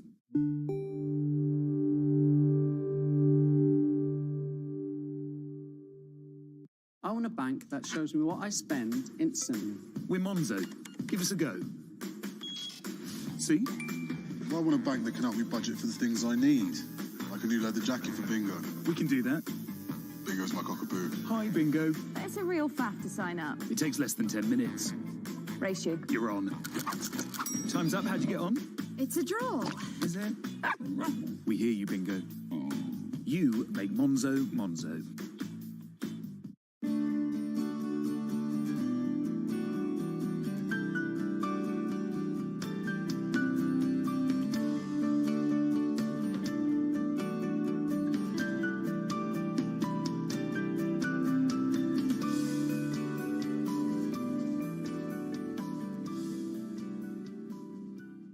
From the UK, and I'm the inventor of the Gel Razor. And today I'm looking for an angel investor to fund my project, the Gel Razor, whether that's a working concept and working prototype, or manufacturing possibilities with investment, or to get me a licensing deal secured. If you go in any supermarket today, you will see packets of razors sold separately with tins of mousse or gel. Hence I did that all in one. The idea is you pressurize the handle. The gel flows through the reservoir up to the head of the razor, coating the blade, ready for the shave. My target market is 18 plus, male or female, male blue version, female pink version. What I'm looking for in an investor is someone who's passionate, determined, shares my vision. That's an important step for me, and willing to succeed as I wanted to succeed myself. Patented in the UK in 2021 September. With copyright protection, I have a logo for the Gel Razor, which you will see on my LinkedIn profile. Currently working with a company in the US who have done me a lovely sell sheet. Big up to them guys.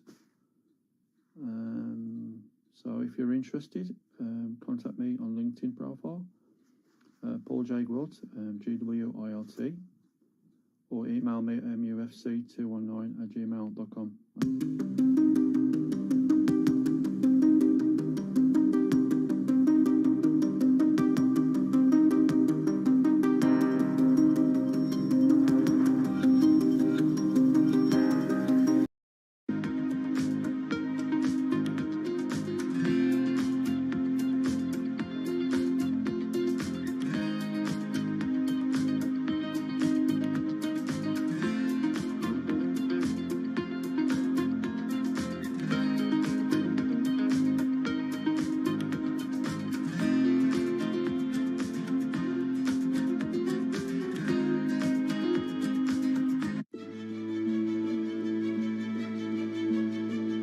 You're a famous photographer, you're a conservationist, you're an activist. How would you define yourself?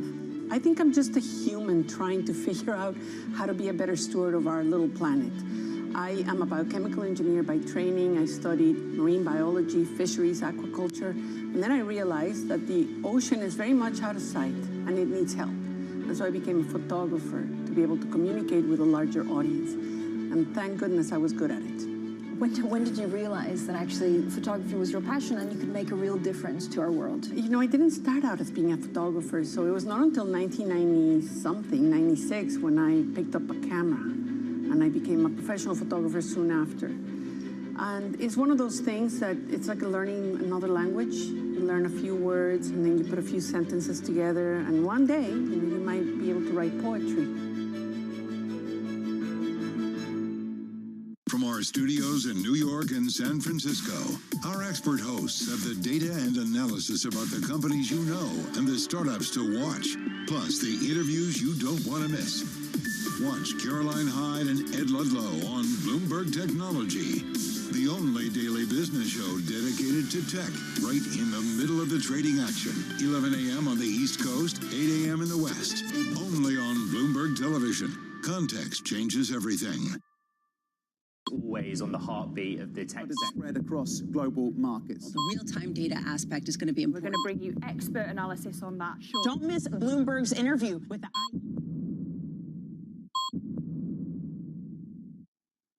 Why do the biggest names in business choose Bloomberg? That is a great question. It's a great question. Great question. Great question. Best question I get all night. Bloomberg, top experts, great questions.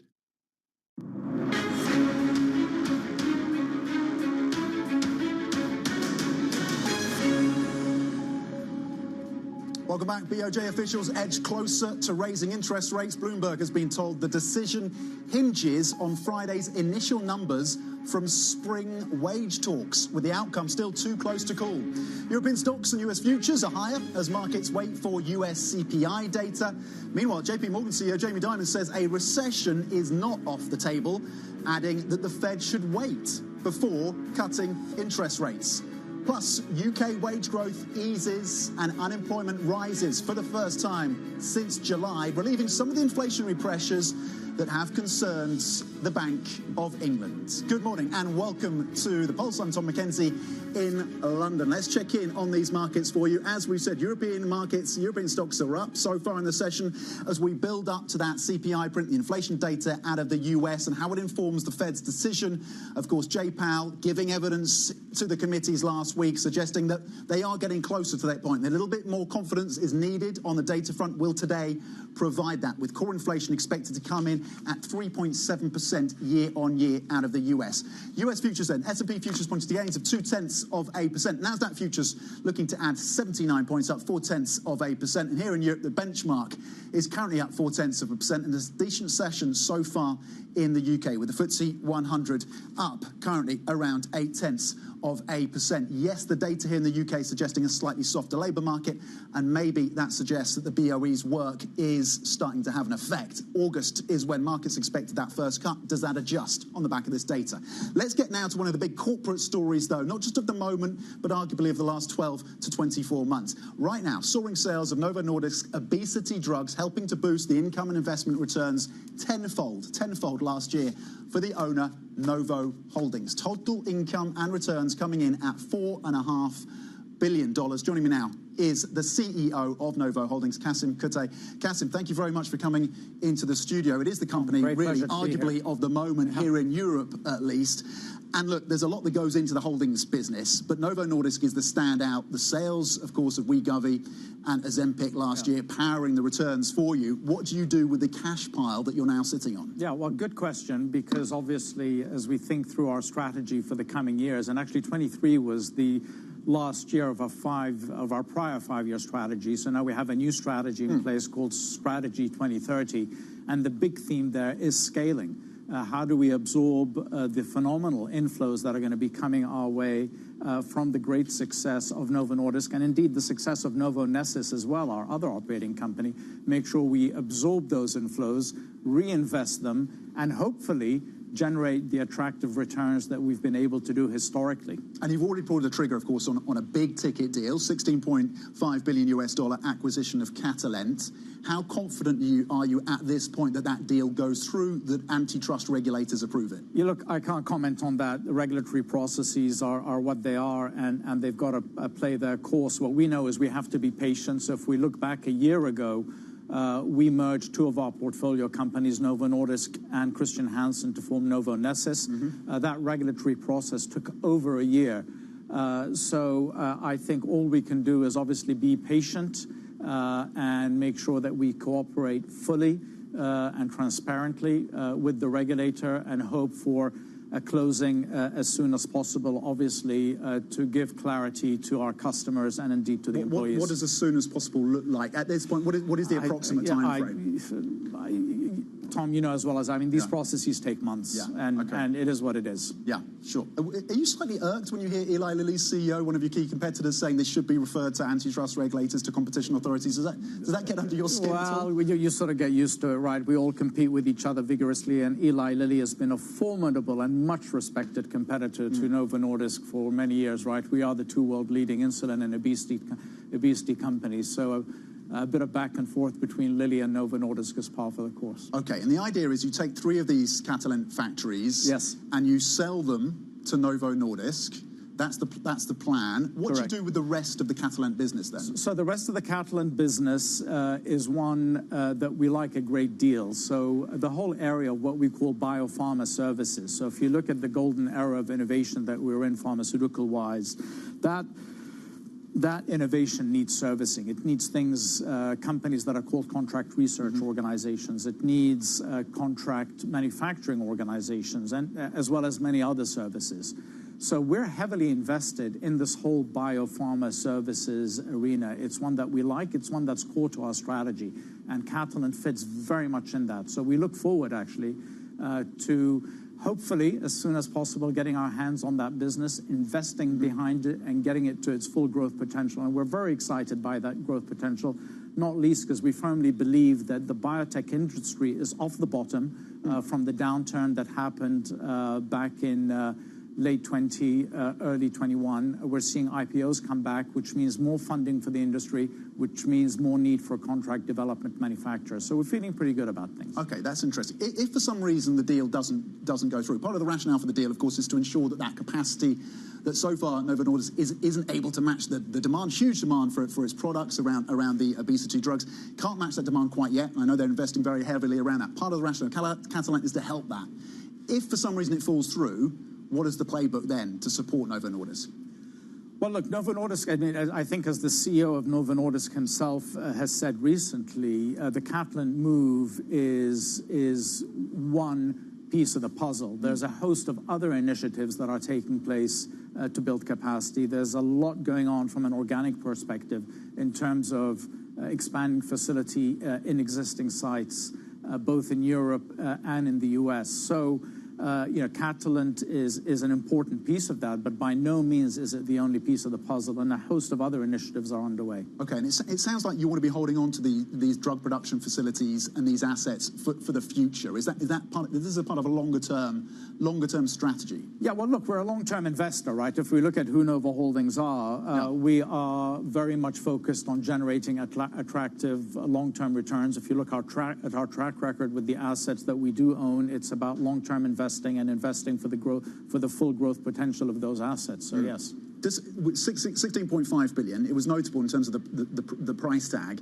Does that mark the start of kind of new multi-billion-dollar deals for Novo Holdings? What does that tell us about pricing that you're looking at? Tom, somewhere in the middle. I mean, I think Catalent, in many ways, for the strategic reasons you alluded to in relation to Novo Nordisk, is a one-off. That is not the size of transaction that we've been doing. It's not the size of transaction that I expect us to be doing in the foreseeable future. Having said that, if you look at the inflows coming our way in the coming years, we do have to scale, and we do have to do bigger deals to put more money to work. So what I would expect in the coming years is for us to be doing bigger investments than we have done the previous 5. But I don't think they'll quite reach that level of, 16.5 is on the very big side, and that I would put in the category of one-off, at least for the next 5 years or so. Okay, interesting. What are the criteria or the metrics that you're looking at when it comes to potential acquisition targets that have to align with your longer-term view? So look, I mean, as any financial investor, we're looking at generating the right kind of risk-adjusted returns. So when we do these investments, we have our IRR targets. But importantly, we're focused on certain sectors where we believe that our strong heritage in life sciences, where our long-rooted and deep insights and network can add value. We often say that we bring more than just capital to our investments, and that's because of the heritage that we have in the life science arena. And there's a handful of sectors that we feel we have an edge, and one of them is the biopharma services sector, whether you're talking about CROs or CDMOs. Okay, the biopharma sector within life sciences. The biopharma services sector. The services sector is a particular area of focus when it comes to deal making. Yeah. What about when it comes to the green transition? You're looking to allocate what between, you're going from 2% of allocation to 10% by 2030. Do you meet that? And what specifically falls into that category? Yeah. What are you looking for within green transition investments? Tom, very good question, because if you look at our strategy, our new strategy 2030, in many ways it's more of the same with the exception of scaling, i.e. putting more money to work. However, we have called out a couple of new areas where we are going to be doing investments in a slightly different way, and one of them is green technology investing. So there's one area where we've been investing heavily for the last 6 years and where we're arguably the world leading investor, and that's in bioindustrials. So that is biotech solutions for industry, a very important area for the green transition. 3 years ago, we went into infrastructure, green infrastructure investing, and we recently formed a fund called Glentra that is focused on green energy investing. But we've recently made a decision as part of Strategy 2030 to invest in green tech and decarbonization technologies more broadly, regardless of whether they have a bioindustrial platform or not. So we're going to be doing classic recycling, alternative packaging, et cetera, without necessarily the biotech angle that we've always focused on historically. So a big area of focus for us, a big push, and not only because it's important for the green transition, but because we firmly believe that there are going to be some very exciting returns to be generated in that area. Kasim Kute, we've run out of time, but really appreciate your time today coming into the studio, CEO, of course, of Novo Holdings, on how you're thinking about deploying some of that capital. Tom, really thanks. Appreciate your time. Thank you very much for having me. Thank you. Okay, the CEO there, of course, of Novo Holdings. We're going to bring you some live pictures now. We're hoping to at least live pictures as the SpaceX Dragon capsule re-enters the Earth's atmosphere carrying Crew 7. They took off, by the way, August of last year. The 6-month mission marks the company's 7th operational human spaceflight to the International Space Station under NASA's Commercial Crew program. It's also, by the way, the 11th time that SpaceX has launched humans into orbit. Led by NASA astronaut and commander Yasmin Moghbeli, the crew includes Danish astronaut Andreas Mogensen of the European Space Agency, Satoshi Furukawa from the Japan Aerospace Exploration Agency, and Russian cosmonaut Konstantin Borisov. The capsule expected to splash down off the coast of Pensacola, Florida, so off the coast of Florida in the next approximately 10 minutes. So the capsule delinked from the International Space Station a number of hours ago, performed a number of maneuvers, and we are now getting these images from a high-altitude aircraft.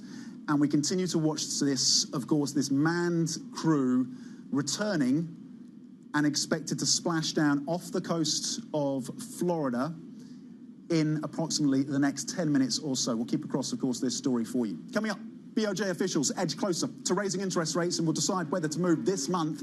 The outcome currently too close to call. More on our story next. This is Bloomberg.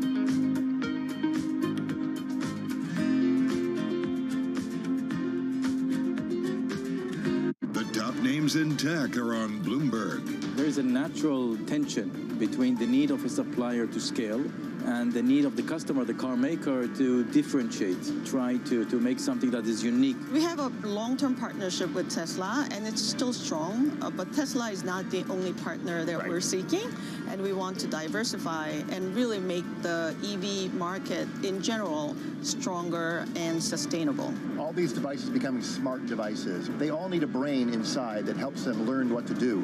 That brain inside is ARM. I'm believing the next user experience is going to be based on Gen AI on the phones. We're optimistic that we could start to see devices as early as this year. Our job is to create index products, and then to be the listing exchange for those index products that allow investors to invest in all sorts of tradable instruments, including now Bitcoin. Nobody covers technology like Bloomberg. Context changes everything.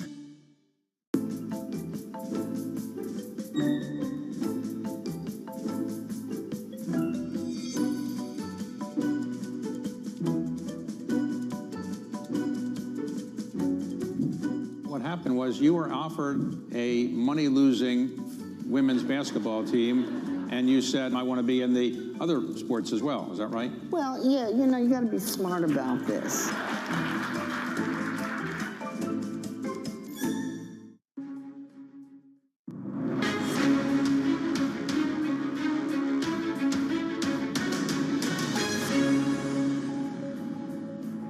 Welcome back. Now, Bank of Japan officials are edging closer to raising interest rates for the first time since 2007, by the way. Bloomberg has been told the decision hinges on Friday's initial numbers from spring wage talks. They will decide whether to move this month at next week's policy meeting, with the outcome currently too close to call. For more, I'm joined from Tokyo by Takehida Kiyuchi, executive economist at Nomura Research Institute. Takehida, thank you very much for joining us.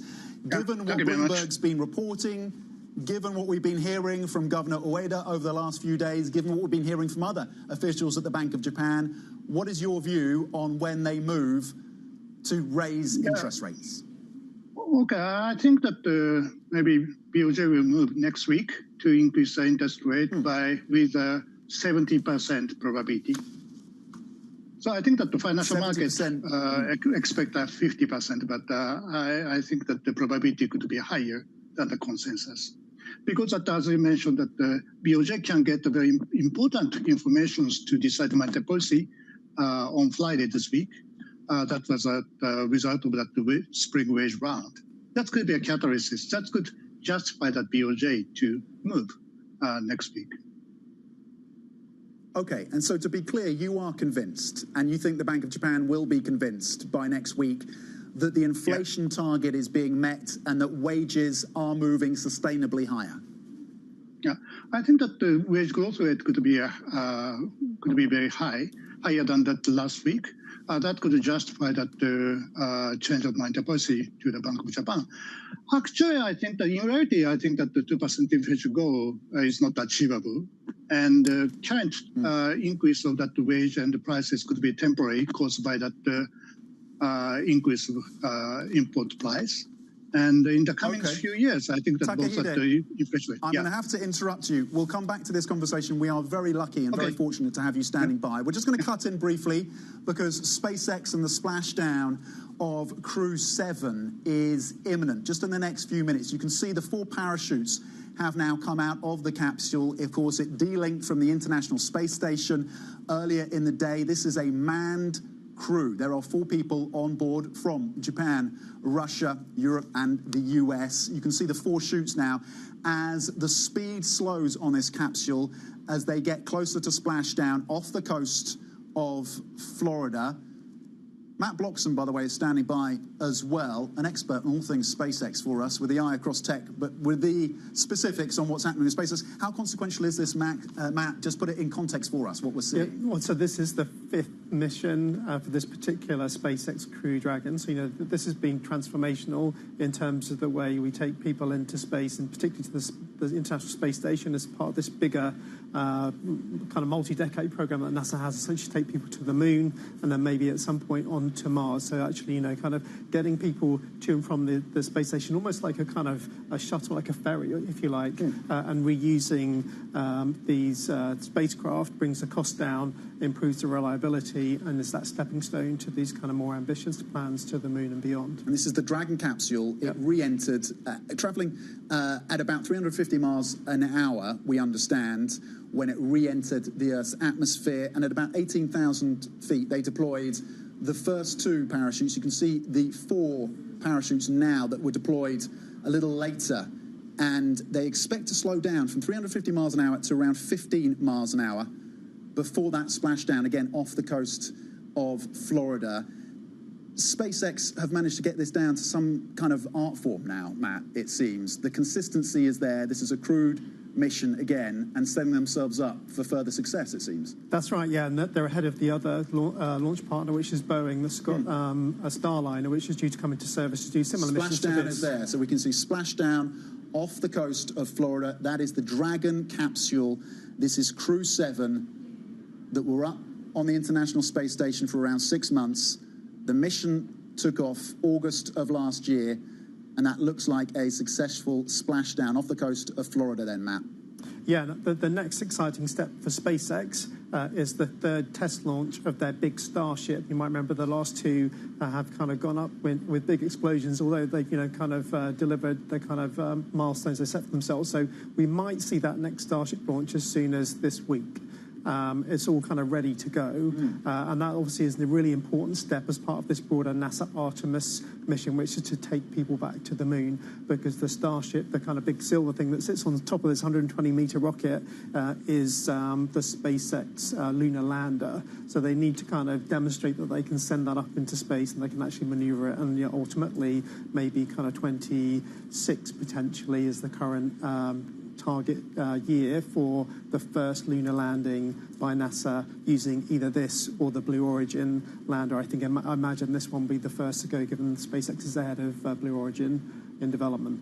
Okay, really interesting. So Starship is the next one to watch this week, potentially as well. So a busy week for SpaceX. Again, as we look at the capsule there, floating, the Dragon capsule floating off the coast of Florida. The manned crew, of course, 4 individuals in there, and of course waiting to be picked up around 19 hours after they undocked from the International Space Station. Live photos for you, live pictures, live images, of course, of the Dragon capsule, SpaceX's Dragon capsule.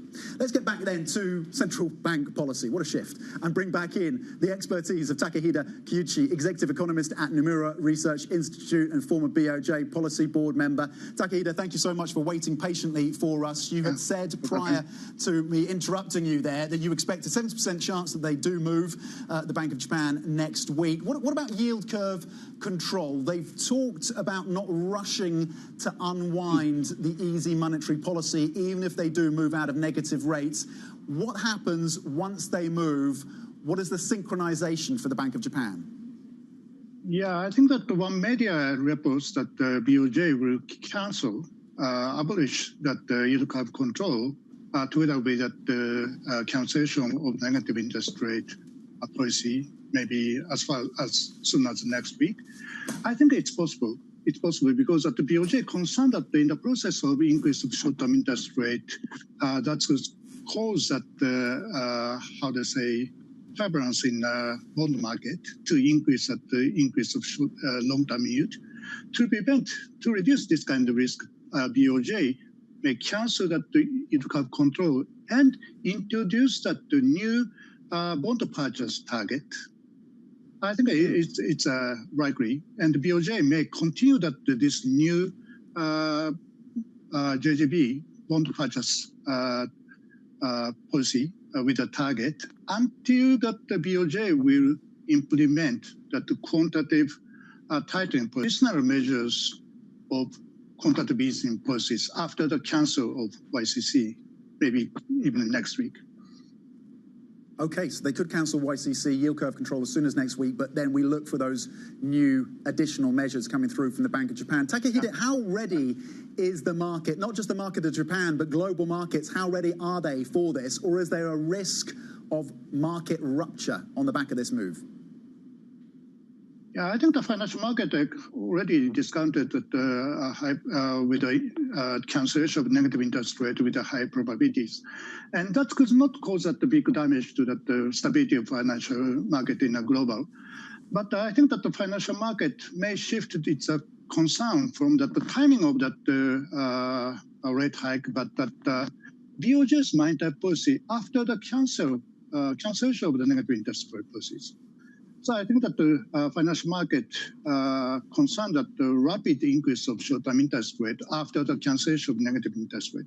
BOJ explained that it is not likely short-term interest rate will not increase rapidly even after the cancellation of that negative interest rate. However, I think that the part of that some of the market participants may concern that the BOJ will increase short-term interest rate rapidly, because it's likely that the BOJ declared that the achievement of 2% inflation goal before cancellation of the negative interest rate. At that time, if that the 2% inflation goal achieved, both inflation rate and inflation expectation will remain at 2% in the futures. Under that conditions, neutral level of short-term interest rate could be above 2%. So I think that if that the 2% inflation achieved, that it's not justified that the BOJ will keep that low interest rate for a long time. Yeah. So in this way, I think that the market concerned that the BOJ may increase at the interest rate rapidly. That kind of speculations may cause that the increase of long-term yield and increase at the sharper appreciation of the yen. That's could undermine the stability of the financial market. That could be a risk. Okay. Takehide Koichi, really appreciate your insights this morning. Executive economist at Nomura Research Institute and former BOJ policy board member who has a view that there's a 70% chance that the Bank of Japan increases rates next week for the first time since 2007. Thank you. Now to the corporate tech space in the US. Oracle shares are on track for their biggest gain since December of 2021. That's after the US company reported a spike in bookings in its cloud computing business, showing progress in capturing more of the competitive market. Let's bring in Bloomberg's Charlie Wells for the details. How much and to what extent does this set Oracle up then for a good year ahead, Charlie? Yeah, so they had a very good earnings report. And look, earnings per share were $1.41. That beat estimates of the consensus, which was $1.38. And, you know, Tom, there is a war for the clouds right now. And this is an incredibly, competitive space in the computing sector. Amazon's been doing well. Microsoft has been doing well. So this was a huge boost for Oracle and probably the reason why we are seeing that share price improve so much in extended trading. And look, revenue from cloud was up 25% in the quarter. So that's a huge boost. This is an area that really matters to them. And they also indicated that they are going to be spending about $7.5 billion in capital expenditure in this fiscal year. And a lot of that's going to data centers, which could help boost some of this cloud infrastructure. Okay, Charlie Wells, thank you very much indeed. On the prospects and the turn fortunes, it seems, for Oracle with the gains coming through for the cloud part of that business. Charlie Wells, of course, breaking that story down for us. Going to be more live pictures now. Cross back out to Florida. We have live shots of the splashdown of the Dragon capsule, SpaceX's Dragon capsule manned crew. 4 members inside that capsule, just off the coast of Florida, splashed down a couple of minutes ago after de-linking from the International Space Station around 19 hours ago. The crew originally took off in August of last year, a 6-month mission that has now come to an end. There's plenty more coming up. Stay with us. This is Bloomberg.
cruise ship is much more than a flotilla of financials and numbers.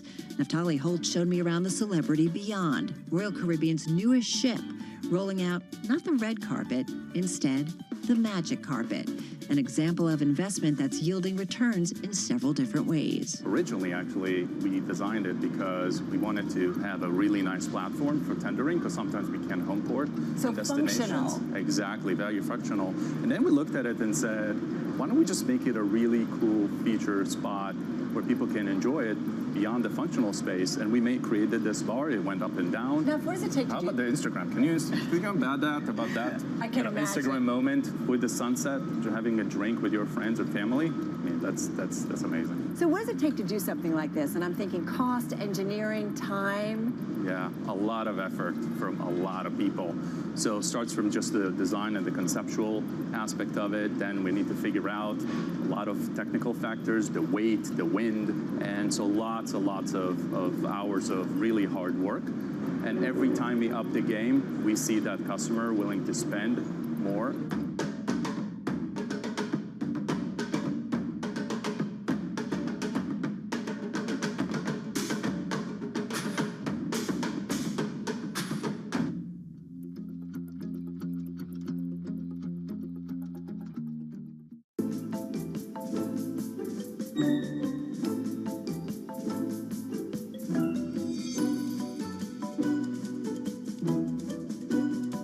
You never hear people saying, I want my little boy to grow up to be an insurance person. Did your parents tell you to be in the insurance world? I really liked the insurance sector at the time. We are basically promoting and ensuring social cohesion. And at the time, I wanted to make a difference and wanted to go in there.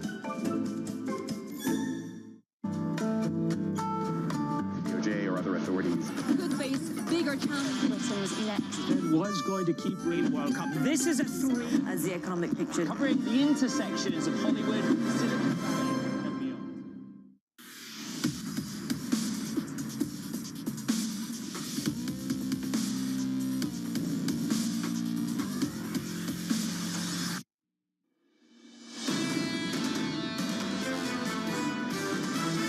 For the Fed here, I do think that they're seeing enough in those inflation readings that will get them to a cut in June. There's a reasonable risk that they don't cut this year. If you get more of these inflation numbers similar to January, then I think those risks increase. The start of cuts is not about easing, it's about normalizing, and inflation is what's key. If you boil things down, the U.S. economy continues to do really well.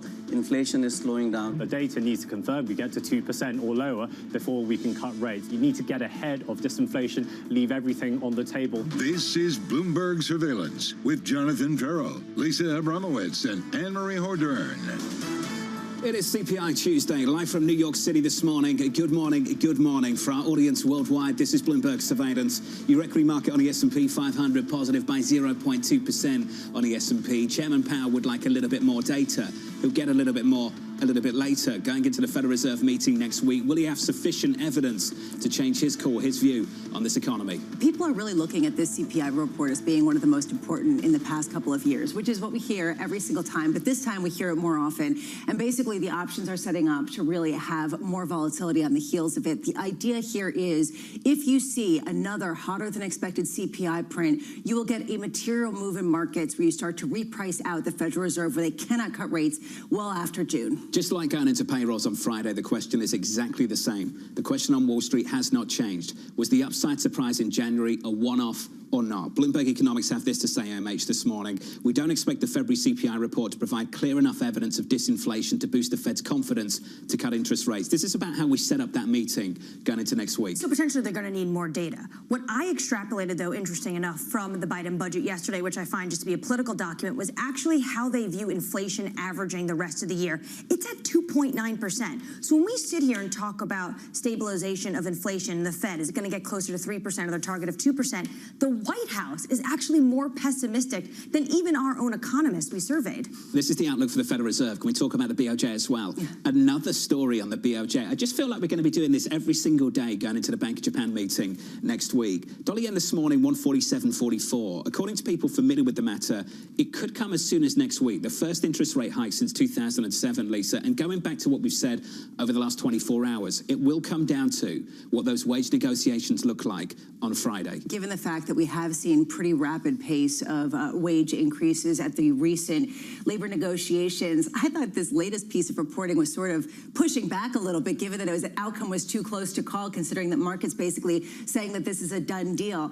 To me, the question ultimately is, do they have a path to walk through, and how much does the Bank of Japan depend in some ways on the CPI print and what that means for the Federal Reserve? It's so true. We could get the first hike from the BOJ since 2007, and the cut we've all been waiting for from the Federal Reserve just seemed to be pushed back over the last couple of months. I want to talk about TikTok as well. Lots of talk down in Washington, D.C. This is the number 2 Republican, Steve Scalise, on whether this bill is going to pass on Wednesday. Quote, Anne-Marie, yes, it will. Some opposition from the former President Donald Trump. It does not look like that's going to shape votes in the House in a material way. Looks like it's going to sail through the House as it sailed through that committee, and then it's set up for the Senate. And what do they do when it gets to the Senate floor? Does Schumer put it actually on the Senate floor? Biden says if it passes Congress, even though his campaign is currently using it, he said he will sign this bill. And then it's off to the races. A lot of people I talked to, Jonathan, are talking about the fact that they don't actually see a ban. They just see someone else taking it over. And potentially that would mean a safer TikTok in the eyes of regulators and officials. So here's the former President Trump. This is what he had to say. Frankly, there are a lot of people on TikTok that love it. There are a lot of young kids on TikTok who will go crazy without it. There's a lot of good and there's a lot of bad with TikTok, but the thing I don't like is that without TikTok, you make Facebook bigger. And I consider Facebook to be an enemy of the people, along with a lot of the media. So that's his view. Some people might share that view. Let's park TikTok. Let's park the former President Donald Trump. Let's approach this story like this.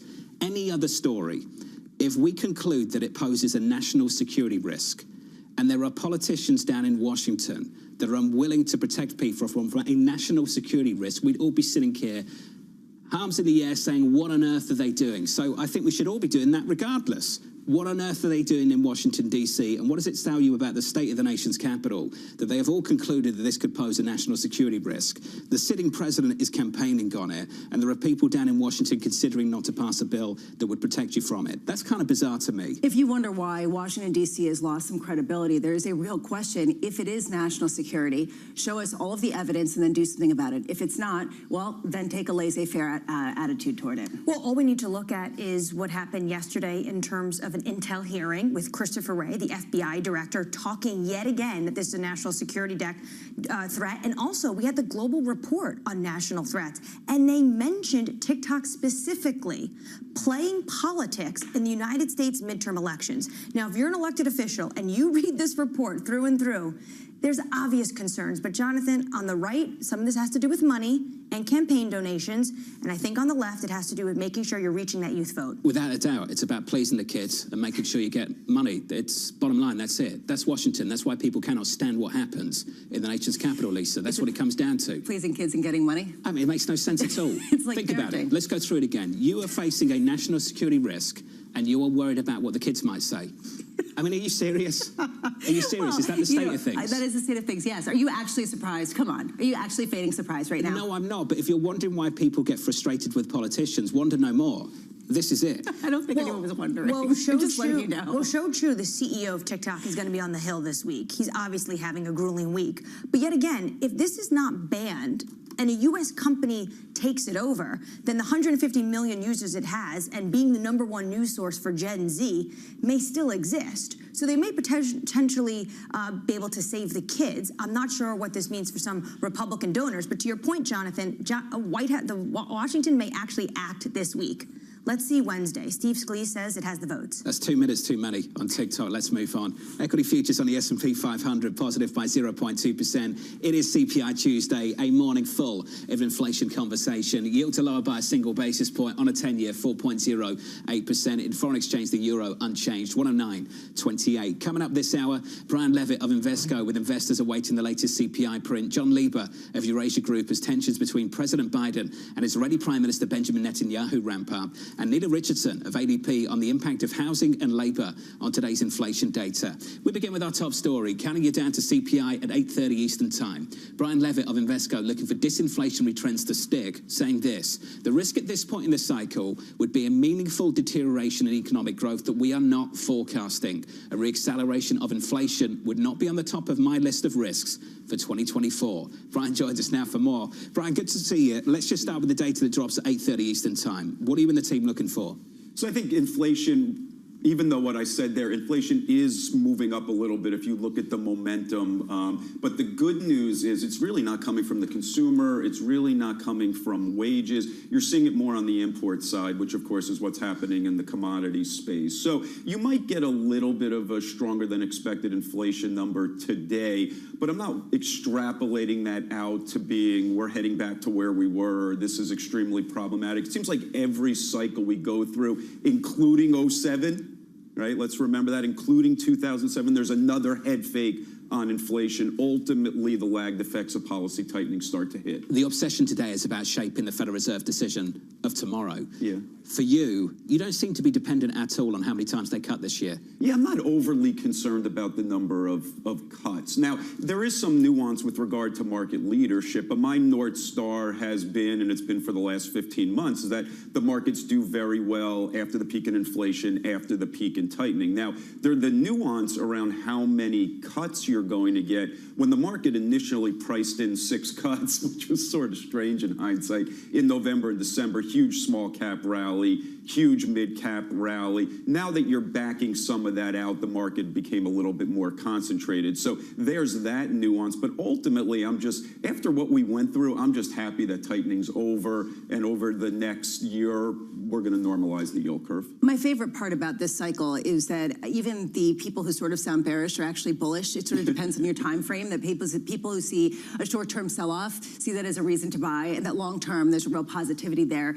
Do you count yourselves among them? You might not be FOMO anymore, but if there's a 5 to 10% pullback, you're all in. Yeah, I'm all in. I mean, there's a 5 to 10% pullback every year, right? And so this year is likely to be no different. And when do those pullbacks come? They don't emerge out of nowhere. They're almost always the result of policy uncertainty. So if you get a couple of unexpectedly strong inflation numbers, well, that'll be a catalyst for some type of pullback. Remember, we've had an incredible start to the year, and so you should expect some of that. But ultimately, you have to ask yourself, are we on a path towards policy normalization following, 525 basis points of interest rate increases? Ultimately, that's where we're heading, and that's a positive. All right, I just want to understand the playbook here. BNP Paribas agrees with you. Says the key risk event really is the CPI print, and saying a stronger than expected print would challenge our pro-risk bias. Talking about this across-the-board retracement.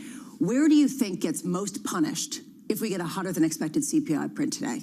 Well, you're going to see some pain in the bond market. You're going to see some pain in small caps, in mid caps. So really more of that cyclical trade, really more of that. We're finally coming out of this COVID environment. We're finally going to be able to lower rates, finally be able to normalize the yield curve. I think investors will shift back, not shift back, will remain in the highest quality mega cap names, if that's the case. I haven't heard that word COVID for a long, long time. We're finally making our way out of that COVID environment. You think we've still been stuck in it? We're stuck in it, not from the sense that we're all living in our basements anymore, and it's nice to be here on set with all you after so many years. But when I mean the COVID environment is it's been such a strange 4 years. The only reason we got inflation is because we put so much money in people's pockets, and businesses had cut workers, slashed inventory at the worst time. So then you have to raise interest rates. You've got to get a growth scare, because every time the Fed raises rates, you get a growth scare.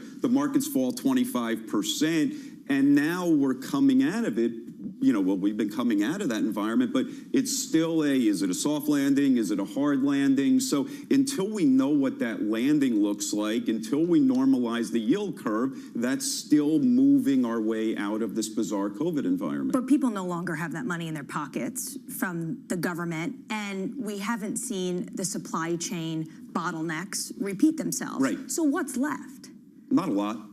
Yeah, I agree with that. And so what you're dealing with is there are some sticky components of it, but what's really been driving the consumer price index is shelter. Shelter, the way it's calculated, comes in with a lag. I mean, the owner's equivalent rent that nobody actually pays continues to drive this. And so you see this in every cycle that it lags. The Fed says they're going to be data dependent, but we should be looking out to the future. Sounds like you've got some questions about the data they're dependent on. Yeah, a little bit. Yeah, I do have some questions about it. And ultimately, we're going to have a two-handle year over year on CPI. I mean, we're very close. The Fed's preferred measure, the core personal consumption expenditure year over year, is already there. So I think inflation is a story of the past. You may have some hiccups here in the short term that could create some near-term volatility. But over the next year or two, I'm sticking with peak inflation, peak tightening, peak rates as being very good for risk. I know who else has got some questions. Bramo. Just see Bramo out of the corner of my eye with some real questions. Well,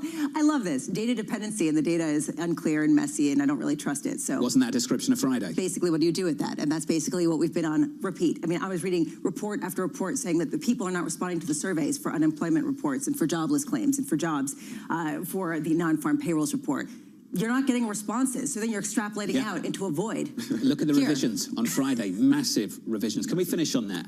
How dependent are you on the economic data, given how perhaps there are questions about how dependable it actually is? Well, we look at leading indicators, and so you don't want to be too focused on things that lag. You will focus on the leading indicators where we continue to believe in the data, real data points or survey data that points to the future. And what it's been suggesting is a global economy that's below trend. I think that's reasonable. Market sentiment has been suggesting, maybe things pick up a little bit here. But I would still call it a below-trend environment that the Fed is likely going to ease into. Okay. Brian Levitt of Invesco sticking with us. Self-described FOMO guy. He's going to be with us for another segment. Equity futures on the S&P positive by 0.2%. Here's an update on stories elsewhere. Here's your Bloomberg Brief with Yahara Hackers. Hey, Yahara. Hi, John. Bank of America disclosed pay raises of more than 10% for two of its highest-ranking executives, even as its CEO, Brian Moynihan's compensation was cut for 2023. CFO Alistair Borthwick's total pay climbed 14% to $12 million last year, while Jim DeMare, head of the bank's global markets division, saw a rise of 11% to $21 million. Meanwhile, Moynihan's pay was cut by 3% to $29 million in 2023. A bill that would force the sale of TikTok is gaining steam in the House. The legislation would block app stores and internet service providers from offering the video sharing app, unless its Chinese owner ByteDance sells it within 6 months. FBI Director Christopher Wray told a Senate Intelligence Committee there are, quote, significant national security concerns associated with TikTok. The bill comes up for a vote in the House tomorrow. The cocoa rally is showing little signs of slowing, futures climbing as bean shipments from the Ivory Coast came in far below last year's level. New York futures rising as much as 4%, erasing losses from the previous two sessions and pointing to a tighter global market. The risk of lower output from the smaller mid-crop harvest has added steam to the rally, which has seen the price of cocoa jump by almost 60% this year. That's your Bloomberg Brief. John? Hey, Yahara, thank you. We'll catch up with you a little bit later. Up next on the program, division among allies. I'm telling you that we're not getting off the gas.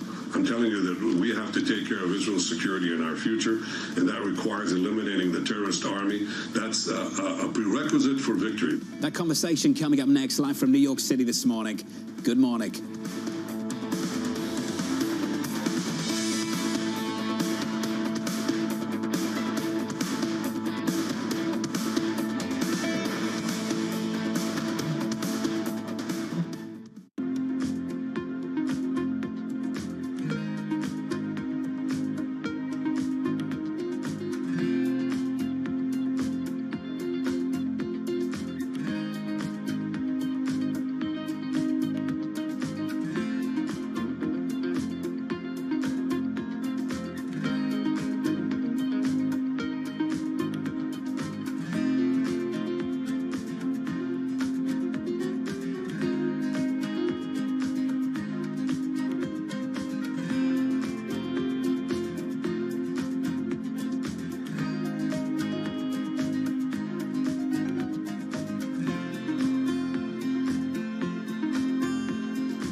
Bloomberg has enhanced search on the terminal to deliver what you need when you need it. Now, you can simply type phrases in everyday English in the command line. Compare financials. Find people. Analyze markets. You can enter phrases or ask questions. What do you want to know today? Ask a question or visit SearchGo to find answers now.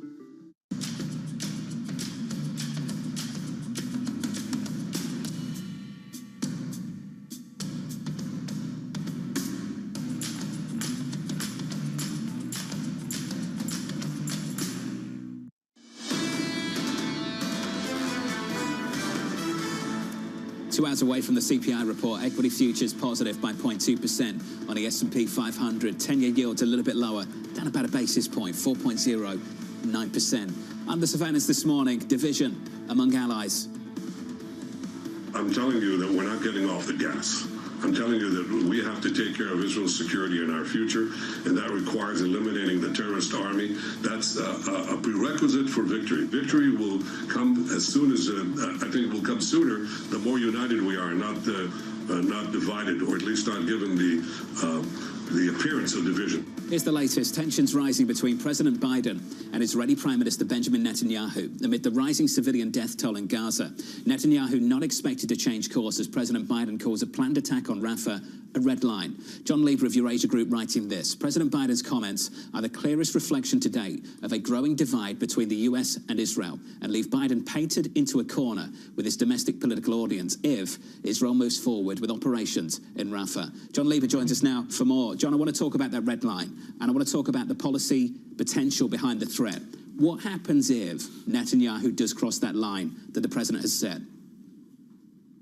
I think what you get is a mostly symbolic cutback in some of the more high-profile offensive arms that the U.S. is sending over to Israel. Biden was very explicit when talking about the red line that he would not be cutting things like the Iron Dome, that he believed Israel still had a right to defend himself.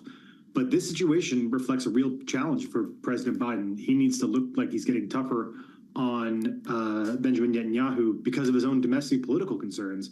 You've got a lot of blowback against the U.S. support for Israel in the United States, and particularly among Biden's Democratic base.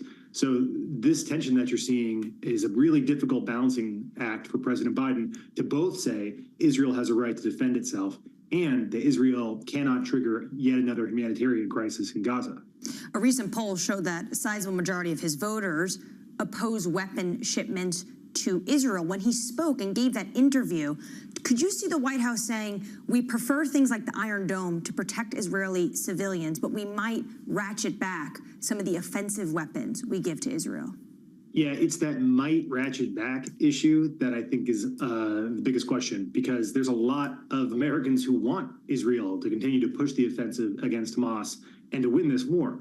And a lot of those Americans are going to be voting for Joe Biden in November. So I don't think there's a ton of room for the U.S. here to condition aid. You may see some efforts to do so, assuming this Rafah operation goes ahead, and we assume the Rafah operation will go ahead. But Israel's doing this with or without Biden. It doesn't seem like the pressure the United States is putting on them is making any difference whatsoever. And I think that's a meaningful aspect of this as well. It sort of shows the limits of even the United States' power and influence over Israel to press this offensive. The president of Cyprus tweeted just a few hours ago that the first ship has set to go to this Gaza port they're building for aid. Will that assuage Biden voters? It's a step in the right direction. I think that really the aid, building a port, getting more aid into the country is going to be a significantly smaller piece than the images of the offensive in Rafah, assuming it goes ahead. And that's really what's getting Biden right now. Is you've got this massive humanitarian crisis in Gaza. Aid is not going to help when you've got orphan children and images of dead families that are crossing across American social media, and that's really the political vulnerability that's going to hurt Biden here. The aid is only a tiny push in the other direction, I think. I want to shift gears a little bit. This is definitely going to be a massive issue for President Biden with respect to his voter base. Another massive issue is going to be some of the trade policies that we have going into the election. We've heard from former President Trump yesterday that he said, I'm a big believer in tariffs, and that if he does impose 60% tariffs on Chinese goods and they retaliate by doing the same, he doesn't care. He welcomes it. This is basically his policy. How much is this signal and how much is this noise? Yeah, that's pretty good locker room talk. But I think if you look at the U.S. reliance on imports from China, it's really difficult to imagine the U.S. economy without all the consumer goods that are coming into China. I mean, look, the iPhone already cost, the latest model already cost $1,000. Imagine that price going up to $1,600. This is the most popular phone in the United States of America. I think that's a really big hit for consumers, and it just seems really unlikely to me that Trump can follow through on such an aggressive threat. Now, that said, that threat can be used to open some kind of negotiation, which is exactly what President Trump did in the first administration in order to get to what eventually could become a phase 2 trade deal. And I don't think we're predicting that just yet. It's really early days. Trump does seem, and the Republican Party is moved in a more hawkish direction on China, where full decoupling is more of a policy goal, but the actual practical impacts of that on the ground for the American people make the political cost of that extremely high, and therefore probably make that 60% threat unrealistic. Hey, John, great to get up to date with you on what's happening down in D.C. John, leave it there. If you raise your group, some insight into the locker room talk of Mar-a-Lago. Maybe it's stuff they talk about down there. I'm a big believer in doubt tariffs. it. I mean, I doubt maybe. it. Brian Levitt, are you a FOMO guy if a new president comes through with 60% tariffs? Look, I mean, my point on tariffs has been that anytime you protect trade or anytime there's protectionism, there is less optimal economic outcomes. It's just how it goes. But in terms of the market really just needs clarity. If you remember 2018 was a year in which we just didn't have clarity around trade policy. We ended up with business investment drying up pretty significantly, a 20% downturn at the end of the year. The tariffs did come through, but ultimately that clarity pushed the markets higher in 2019. So less optimal economic outcomes, but so long as we have clarity around it, then the markets tend to be able to push past it. Which is one of the reasons why I've been confused about whether the lack of clarity on who's going to lead the United States after November, has that led to more deals getting brought forward, or has that led to fewer deals that are basically being put on hold until more certainty comes to the fore? Well, it seems as if they're being put on hold right now until there's more certainty that comes to the fore. But what I always advise investors not to put too much onus on elections. I know it becomes a lot of focus in the election years. If you go back over time, you find that market performance is fairly similar across most administrations. In fact, if you go back to the Eisenhower administration when the S&P 500 came out in '57, every president had a positive return over the course of their administrations, but two. That was George W. Bush, whose term ended in the global financial crisis, and Richard Nixon, whose term ended in the 73-74 recession. So other than that, not only are they all positive, they're all double digits. They're all 10% per year on average, which is a double every 7.2 years. Brian, it's good to see you, as always. Brian Levitt there of Invesco. We'll be catching up with David Kelly of JP Morgan Asset Management a little bit later this morning. Great piece, interview with him in Barron's. I worry that people worry too much about politics. I worry that people let how they feel about politics affect how they think about investing. There are a lot of Republicans who missed out on a good stock market under Obama and Biden, a lot of Democrats who missed out on a great stock market under Donald Trump. More on that a little bit later. Coming up, Jeremy Stretch of CIBC on bets the BOJ will hike next week. It's not just the Federal Reserve meeting next week. We might get the first hike from the BOJ since 2007. From New York, this is Bloomberg.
regional sports networks. There's a lot of, it's a business that seems to be collapsing. Leagues have sort of toyed around with, should we do something ourselves? Some teams are doing like local TV and streaming. How do you see that shaking out? So I don't.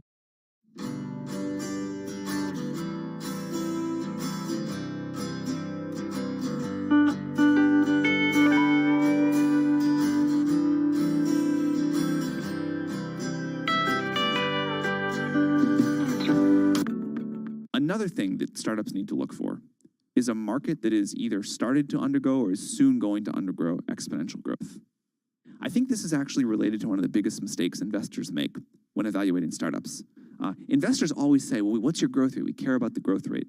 Investors will forgive smallish revenue today if it's growing quickly. For some reason, people don't think about markets this way.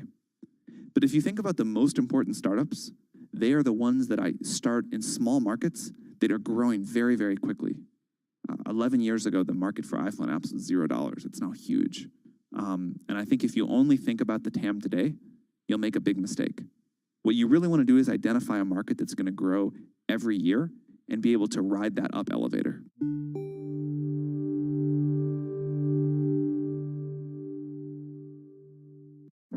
Welcome to the digital age. Are you struggling to stand out here? Don't worry. Meet Blue TV, who is your digital superhero. Blue TV is a multi-purpose online media network that also provides digital marketing services. We are based in Islamabad, Pakistan. We are expert in creative marketing, social media and digital marketing, search engine optimization, web design, page rank, and SERPs, video editing, recording and production. So, what are you waiting for? Pick up the phone and call or WhatsApp Blue TV on given number, or visit our Facebook page at facebook.com/blue.online.tv. With Blue TV, your business growth will be skyrocketed.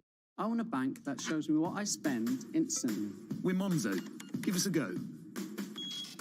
See? I want a bank that can help me budget for the things I need, like a new leather jacket for Bingo. We can do that. Bingo's my cockapoo. Hi, Bingo. It's a real faff to sign up. It takes less than 10 minutes. Race you. You're on. Time's up. How'd you get on? It's a draw. Is it? We hear you, Bingo. You make Monzo Monzo.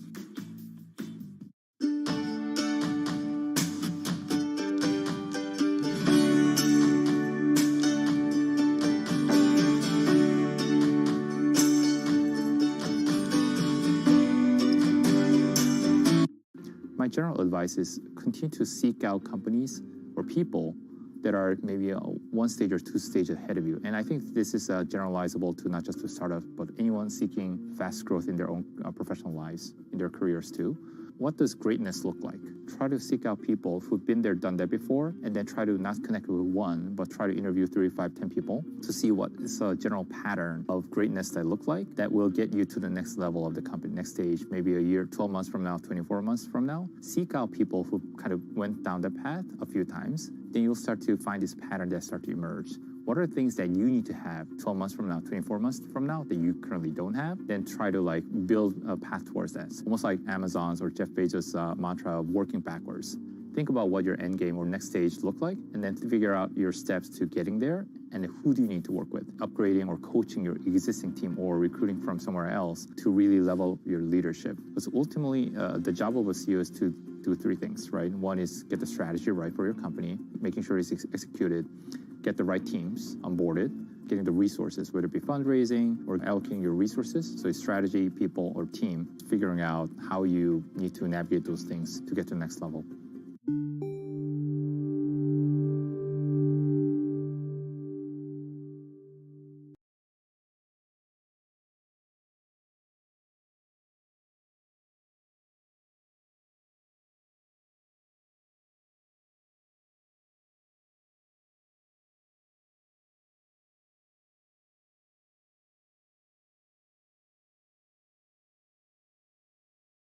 chance for a soft landing in the next year or two is half that. The worst case would be stagflation. The comments mark a change of view from Diamond's warning that a hurricane was about to hit the US economy as the Fed was kicking off the hiking cycle 2 years ago. Bramo, your thoughts?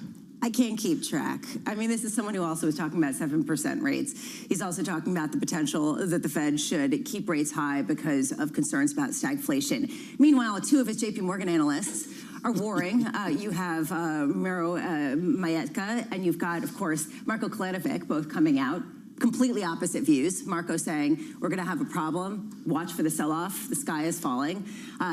Meanwhile, on the other side, tech earnings have been so strong that these stocks could still hold out better than traditional cyclicals. So do you pay attention to the boss? Do you pay attention to one side of the house? Do you pay attention to the another? Yeah. You know, maybe just check I've got things to say. Can we take 60 seconds? Yeah, please go. I'm frustrated by the way people interview him, as if he is a Southside economist who's going to give his base case on what's going to happen with the economy. And in those comments overnight, he actually says it himself. When you run a business, you're not operating on a base case. You've got to manage risk across the spectrum. So they need this business to do well whatever the weather. And I always find it really frustrating when they're like, how many times are we going to get cuts this year? How many cuts do you think we're going to get? I mean, what kind of insight is he going to have on that versus anyone else? What you really want to be asking, you've got a massive business, insight the consumer, on business, on policy, what it means for your business, what this would mean. Go through some scenario analysis. But sitting here saying, you know, stick your finger in the air, you know, like, what's the weather forecast today?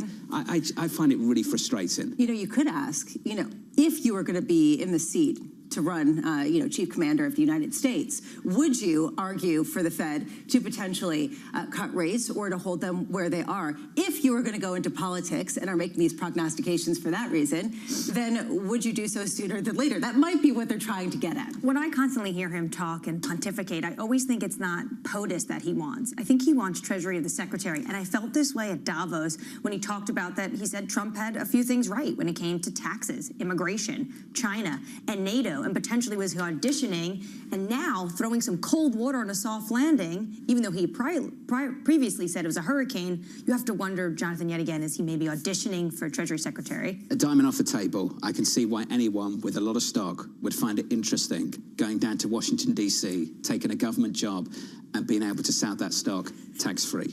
I know what you think. Diamond off the table. I'm just talking about anyone who might be interested in making that Is Diamond completely off the table with that discussion? We can talk about people who have done that and have actually got that benefit from doing so. But that might be one of the motivations. I'm not saying it's his motivation. I don't know, because I'm not in the business of getting people's heads, and we can ask him directly if we ever get the opportunity. I'm just saying that in the past, people might have done that. Yeah, it's and true. I can see why people would be interested in doing so. I just keep thinking about Libby Cantrell, that she has to go around being like, he's not running for president, because people are still thinking that maybe he might be. Libby was great, wasn't she? She's great. She'll be coming back soon, no doubt. Equities right now are just about positive by 0.2%. I did mention in the foreign exchange market that we talk about the Japanese yen, so let's do that. BOJ Governor Ueda expecting growth in Japan to continue despite some weakness in household spending. Ueda answering questions from Parliament as traders pass every comment ahead of the decision a week from today. Bloomberg survey showing a slim majority expect the first hike to come in April. Still, officials and investors are waiting on the results of spring wage talks, which will offer results on Friday. Jeremy Stretch of CIBC joins us now for more.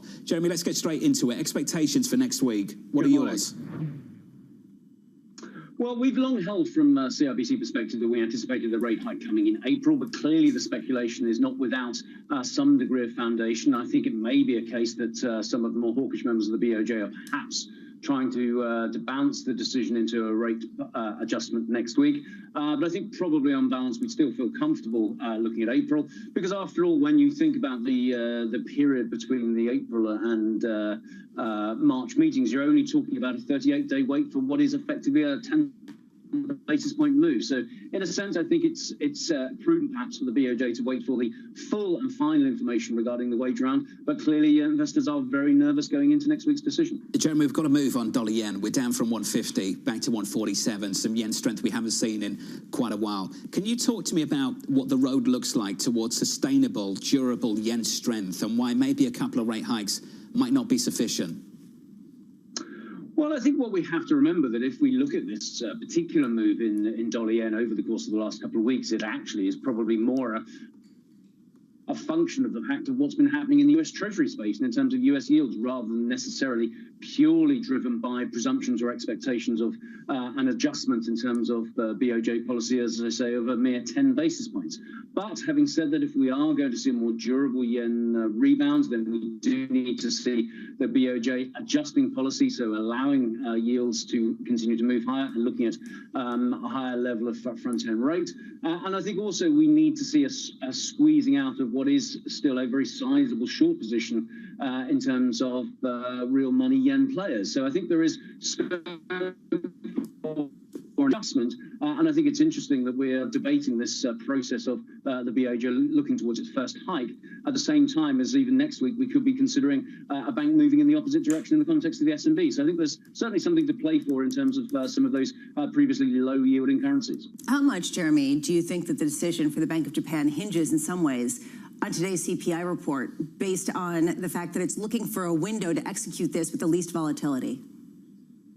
Well, I think that's absolutely true. I think that all roads inevitably and almost inexorably always lead back to the US story and what's happening in terms of US macro and also, more importantly, in Fed dynamics. So I think there is going to be a substantial reaction function in terms of a CPI miss, whether it be both to the upside or to the downside today, although I think probably more aggressive risk if there were to be another upside surprise in terms of CPI. But I think if we do get a degree of sort of benign narrative coming out from the CPI print, and of course we shouldn't lose sight of the fact we've also got that retail number on Thursday, which I think is also potentially quite impactful for the Fed narrative.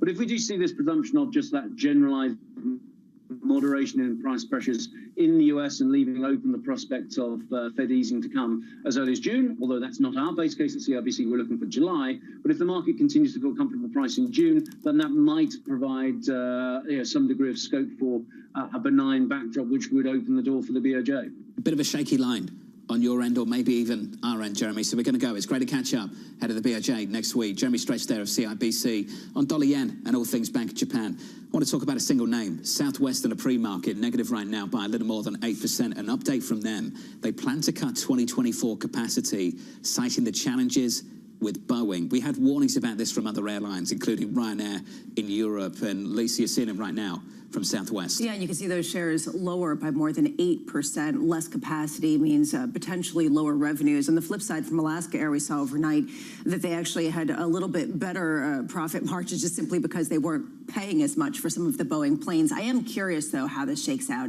especially given some of the new disclosures overnight that Boeing failed a whole host of different investigations post the blowout that we heard about, and that there's some real concerns about their safety protocol. How do they claw out of this when every single day it's tick by tick by tick we get some more additional negative information? And this is having a real business impact, reevaluating all prior full year 2024 guidance, plans to cut capacity, Anne-Marie, citing these challenges, and re-optimize schedules as well. Yeah, assumes no 737 aircraft deliveries. So that completely recalibrates Southwest for the rest of the year. And Lisa, to your point, this tick by tick from Boeing, Washington Post reporting yesterday, and then we also added on top of that, the Justice Department has now convened a grand jury as part of that criminal investigation. So that means that it's going to open up the ability, subpoenas for interviews and documents. So we are going to see a lot more of what is going on behind the scenes of Boeing from the factory floor, Jonathan, to the C-suite. Just another note on Southwest Air. They're still making the point that they expect to return to profitability in March. And this is a classic example of a business maybe planning for the worst case and not the base case. Boeing has told them, advised the company, according to Southwest, to expect 46 737-8 deliveries. And there's a company, Bramo, basically planning, as Anne-Marie said, to assume no deliveries whatsoever.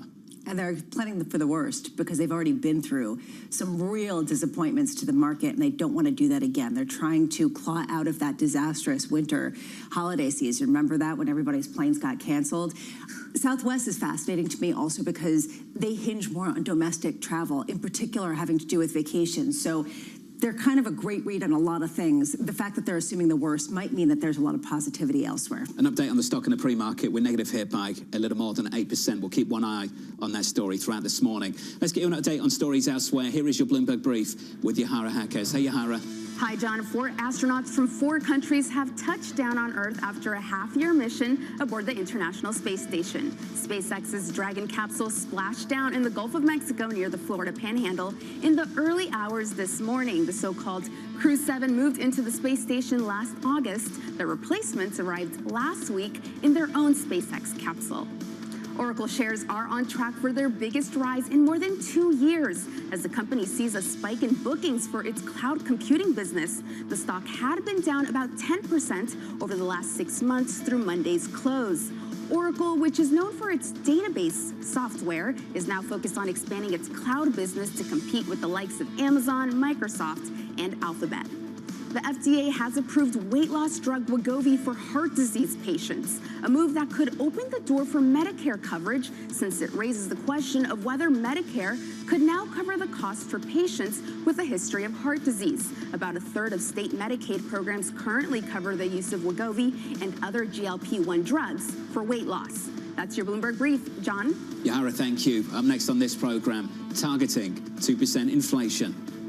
I do think that they're seeing enough in those inflation readings that we'll get them to a cut in June. Let's say retail sales is weaker, we have a softer inflation report, then I think we'll start pricing that May cut again. That conversation just around the corner, live from New York. This is Bloomberg.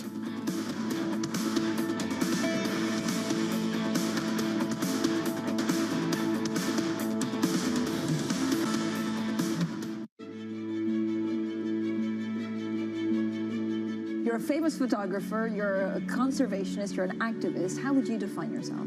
I think I'm just a human trying to figure out how to be a better steward of our little planet. I am a biochemical engineer by training. I studied marine biology, fisheries, aquaculture, and then I realized that the ocean is very much out of sight and it needs help. And so I became a photographer to be able to communicate with a larger audience. And thank goodness I was good at it. When did you realize that actually photography was your passion and you could make a real difference to our world? You know, I didn't start out as being a photographer, so it was not until 1990-something, 96, when I picked up a camera, and I became a professional photographer soon after. And it's one of those things that it's like learning another language. You learn a few words, and then you put a few sentences together, and one day, you might be able to write poetry.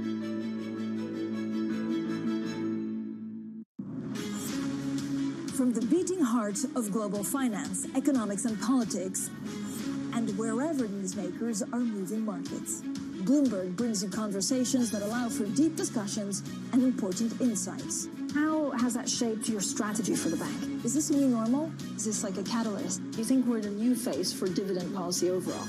That's a great question. I'm Francine Lacqua, and this is The Pulse, every weekday at 9 a.m. only on Bloomberg.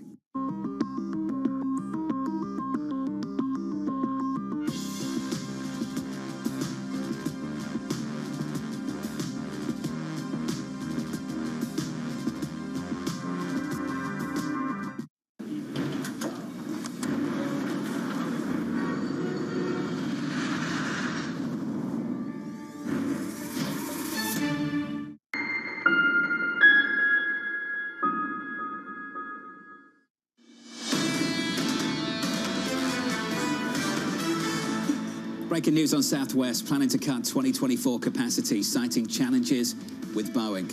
A new assumption, now assuming no 737-7 aircraft deliveries. The stock is down, Lisa, almost 7%. Also talks about not hiring for a number of different types of groups, including pilots and flight attendants. Again, this really raises questions about where they're going to be flying, how they're going to be flying, and how much this is really going to reduce their profitability after already going through a really difficult period of time. We'll keep returning to that story, the broader story for you. Equity futures hanging in, doing okay. We're positive by a third of 1%. Under surveillance this morning, inflation data on deck. I think we're in a scenario that we haven't really experienced in decades, in a sense, in that we have inflation that's running above target, and we will have this emerging weakness in the activity data. I do think that they're seeing enough in those inflation readings that we'll get them to a cut in June. Let's say retail sales is weaker, we have a softer inflation report, then I think we'll start pricing that May cut again. Here's the latest. Less than 2 hours away from February CPI, the median estimate from Bloomberg survey calling for a headline print of 0.4% month over month, slightly higher than last month's hotter than expected data. Nita Richardson of ADP writing, quote, "My view is that inflation inflation will continue to decline to a point. And that point may be as difficult for the Fed to maintain as it was to reach. Nita joins us now for more. Nita, great to see you. Let's get into that. This is about housing and the labour market. Can we get to housing first? What is it about housing that you think is going to make this path to 2% difficult? It's the Achilles heel. It's the juggernaut on the way to inflation. Why? Well, because we are in a classic inventory shortage that's been chronic for the last decade. That's not cyclical and it's not going away, and people have to live someplace. It's not something they can avoid. And so if you have a for-sale market that's challenged with inventory, that challenges the rental market, especially in key cities. And you see that play out over and over again. It's also the biggest part of the consumer budget, a third, of a lot of people's actual consumer budget. So it plays out in terms of inflation. It's a really big issue for the Fed. It's hard for them to get around. It's hard for us to understand as well. Net, have higher rates boosted prices or held them back? Which one is it if it's a supply-side story? Here's the problem with economics. There's two sides of every market. So interest rates may hold back demand. It also holds back supply. It's costlier now to build a house. And then you have to think the construction workers, which are also now more expensive because wages have gotten up. Labor shortages are there. And so you have both sides of the market struggling under higher interest rates. Who wins? Well, what I've seen for, too long to quote on television, in the housing market as a watcher, is that home buyers do pull back for higher interest rates, and then they go back in. They test the temperature. Okay, it's a little hotter than I expected, but then they'll go back in because at the end of the day, the house is the goal. Well, Neela, exactly for that reason, how much do you think that some of the easier monetary policy baked into market expectations, how much has that already supported a reigniting of some of the valuations in the housing market? How much is that already making things more expensive? Housing wealth has been incredible since the pandemic. If you look at house prices, they've gone up, but home equity with lower interest rates, remember most home buyers are locked in at under 3%. And so that equity has been enormous. And I think you do have people who are trying to cash out maybe and buy up, trade up. That's a good reason to cash out. But it also means that some home buyers are locked into their ATM. They can't get money out because getting money out requires them to get it out at a higher interest rate. So ironically, even though there is a segment of homeowners who are flush with cash in their homes, it's too expensive to withdraw right now. I guess that goes to this question of if the Fed starts cutting rates and we do get easier financial conditions, which we've been talking about, does that boost longer-term inflation because people start to cash out of their homes, because people then start to take out mortgages, because that sort of keeps everything in play at a time where there is this stickier underlying component you're talking about? Exactly. We're on a hair trigger. A drop in interest rates will unleash a lot of pent-up demand. And that is the story of the housing market, not just this year, the past 10 years. So this is a story we've seen over and over and over again. As soon as there is a window, the buyers come in. How big is the window, though? How much do rates have to go down before people get in? Look, I think it's all about inventory. I actually don't think it's about the rate. There are enough wealthy buyers in the market, there are enough cash buyers in the market that they can actually support this housing market if there is a drop more of inventory. So it's an inventory story, not a rate story, and that's why the Fed is going to have such a challenge. If they could control it like a lever with interest rates, then this would be a foregone conclusion that we could get CPI down to a 2%. The problem is inventory is going to be resistant to even the Fed's attempts at lowering interest rates. We're hearing a lot about housing from Washington. President Biden mentioned it in his State of the Union, talking about rebates to help people get on the property ladder. Wouldn't that exacerbate the problems to drive up demand? Maybe, but the problem is that there's not enough affordable housing. So it's a question of whether those rebates will actually be meaningful in a market where, if you look at a lot of the inventory, it's way out of reach of where wages have been, even though wages have accelerated. So maybe at the margin, some people do benefit from a rebate, but that's not going to characterize the entire market. Because it's the supply side, so they need to do something on the build side. Exactly. What can they do? That's the problem with housing. It's all at the local level. So it's local zoning rules, it's local property taxes. It's hard to have a national housing policy. We did before the great financial recession. We don't as much now, and I think that is playing out with the affordability issues that we're seeing right now, which points back to inflation, which leads to the Fed. So housing, to me, is the watch point. It's the big boulder. It's maybe even the elephant in the room when it comes to inflation. Let's finish on the labour market. You've got tons of data. What are you learning from wage growth for job stayers versus job changers? So this is really interesting because if you go back with me a couple of years, we've been looking at payroll data. So about 25 million workers overall, about 10 million that we can match over a course of a year in the ADP payroll data. We've seen some interesting stuff here. Wages basically peaked in 2022, spring and summer. They moved sideways for the better part of that year. And then in 2023, they started to edge down. That's great news. But more recently, we've seen for people who've actually changed jobs during that year, a bump up. That's the first bump up since November 2022. That to us is an interesting watch point because it may be symptomatic of a market that's not quite as cool as we think. Depending on the jobs that are being produced, you might see some increases in wages. They may not decline in a straight line. If you don't get a crack in the labor market, and there still is this strength that you see as being likely, then do we really kill inflation? Does it all come down to the fact that we're not having real weakness and enough weakness in the labor market, and you need that in order to get inflation lower? I think the fallacy of the narrative around inflation right now is that we are at the end of the book instead of the end of the chapter. And inflation is going to be a recurrent phenomenon in the economy because you have these two big drivers of inflation, jobs and pay, and labor shortages, which in my view will be persistent, and housing and inventory, also shortages that will be persistent. Those two big drivers keep this as like a never-ending story. Every chapter, you may get down to 2% and not stay there for very long. Let me just put a fine button on this. It's like the Fed is holding a very complicated, intricate yoga position, and they could tip over at any time, but they have to hold that position for a very long time to see inflation come down. So this is where we are right now. I thought that would resonate with you. Nita, we've all got visions of Chairman Powell trying to do yoga this morning. Putting his arm out here, his leg down this way. No. Nita, thank you. Around. This was great. Really thoughtful stuff. Nita Richardson there of ADP. I love this quote.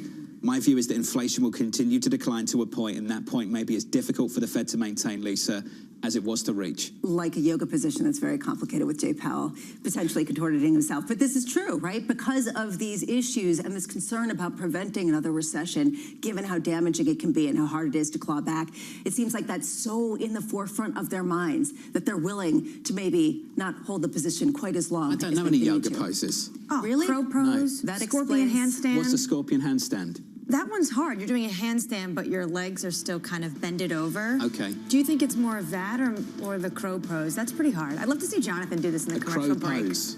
You can show me in a commercial break. Coming up next, Mira Pandit of JP Morgan, Ed Mills of Raymond James, George Ferguson of Bloomberg Intelligence, and Earl Davis of BMO. The second hour of Bloomberg Surveillance. Coming up next.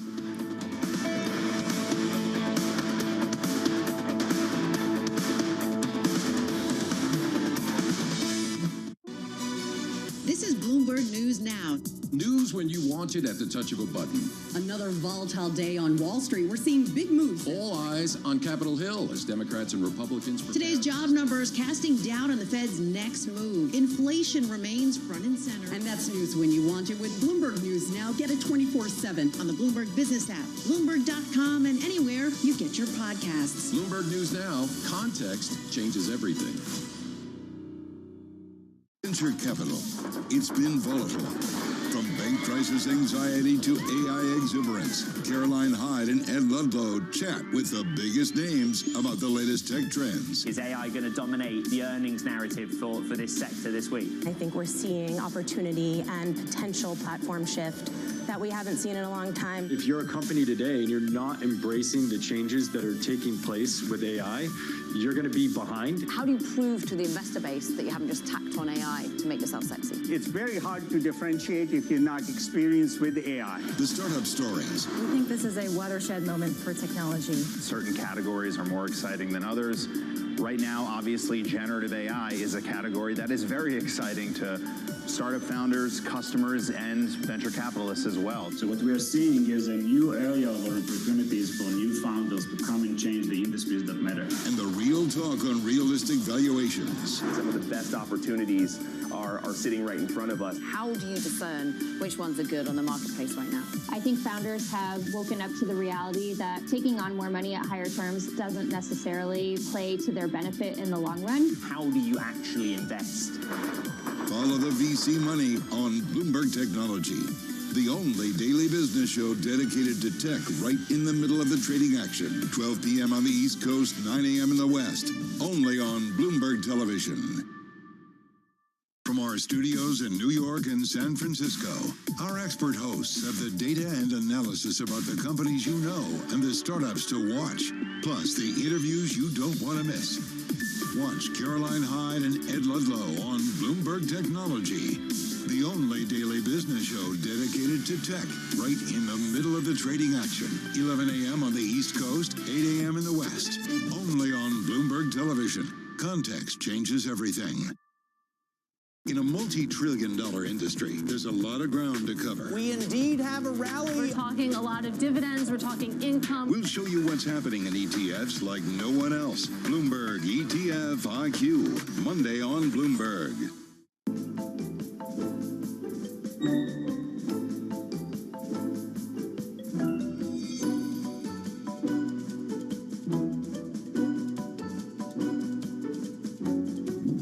What happened was you were offered a money-losing women's basketball team, and you said, I want to be in the other sports as well. Is that right? Well, yeah, you know, you got to be smart about this.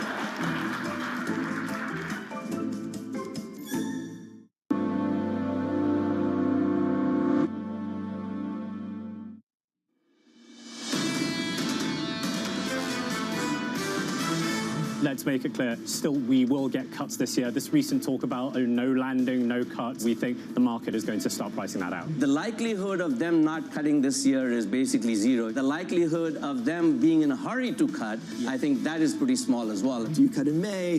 Do you cut in June? Do you cut in July? The timing of that rate cut, I think Fed officials are right. It doesn't really matter. They have to feel as though the groundwork has been set for consistently lower inflation. We're still living through this experiment yet to be played out on inflation and interest rates. This is Bloomberg Surveillance with Jonathan Ferro, Lisa Abramowitz, and Anne-Marie Hordern.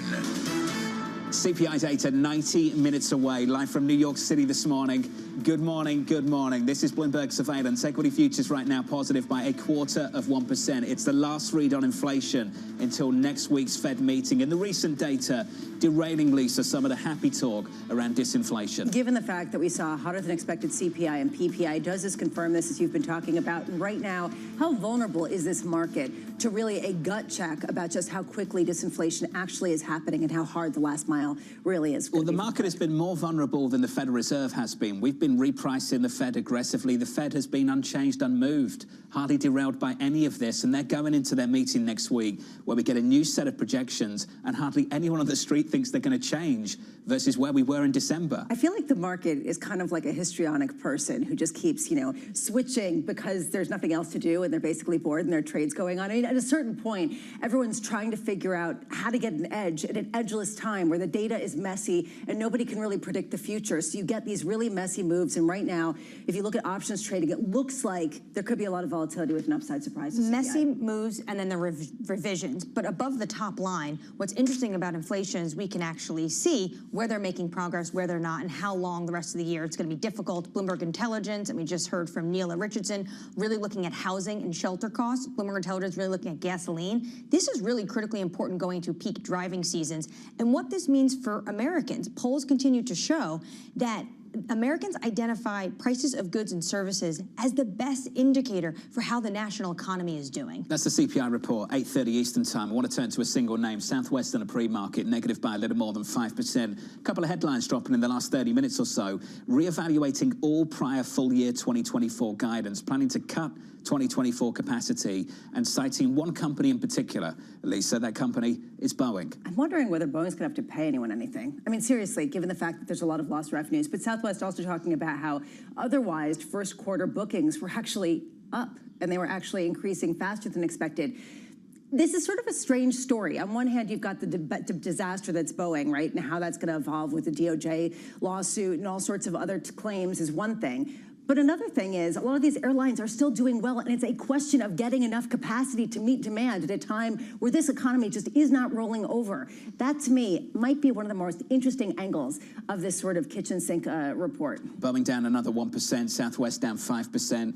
AMH, this is the comment from Southwest on when we get that updated 2024 outlook. We have a date, April 25th is the date. Planning to give updated guidance on April 25th. But it feels like we have the updated guidance when it comes to the 737. Deliveries, there'll be no. That's what they're assuming right now. There's going to be no deliveries.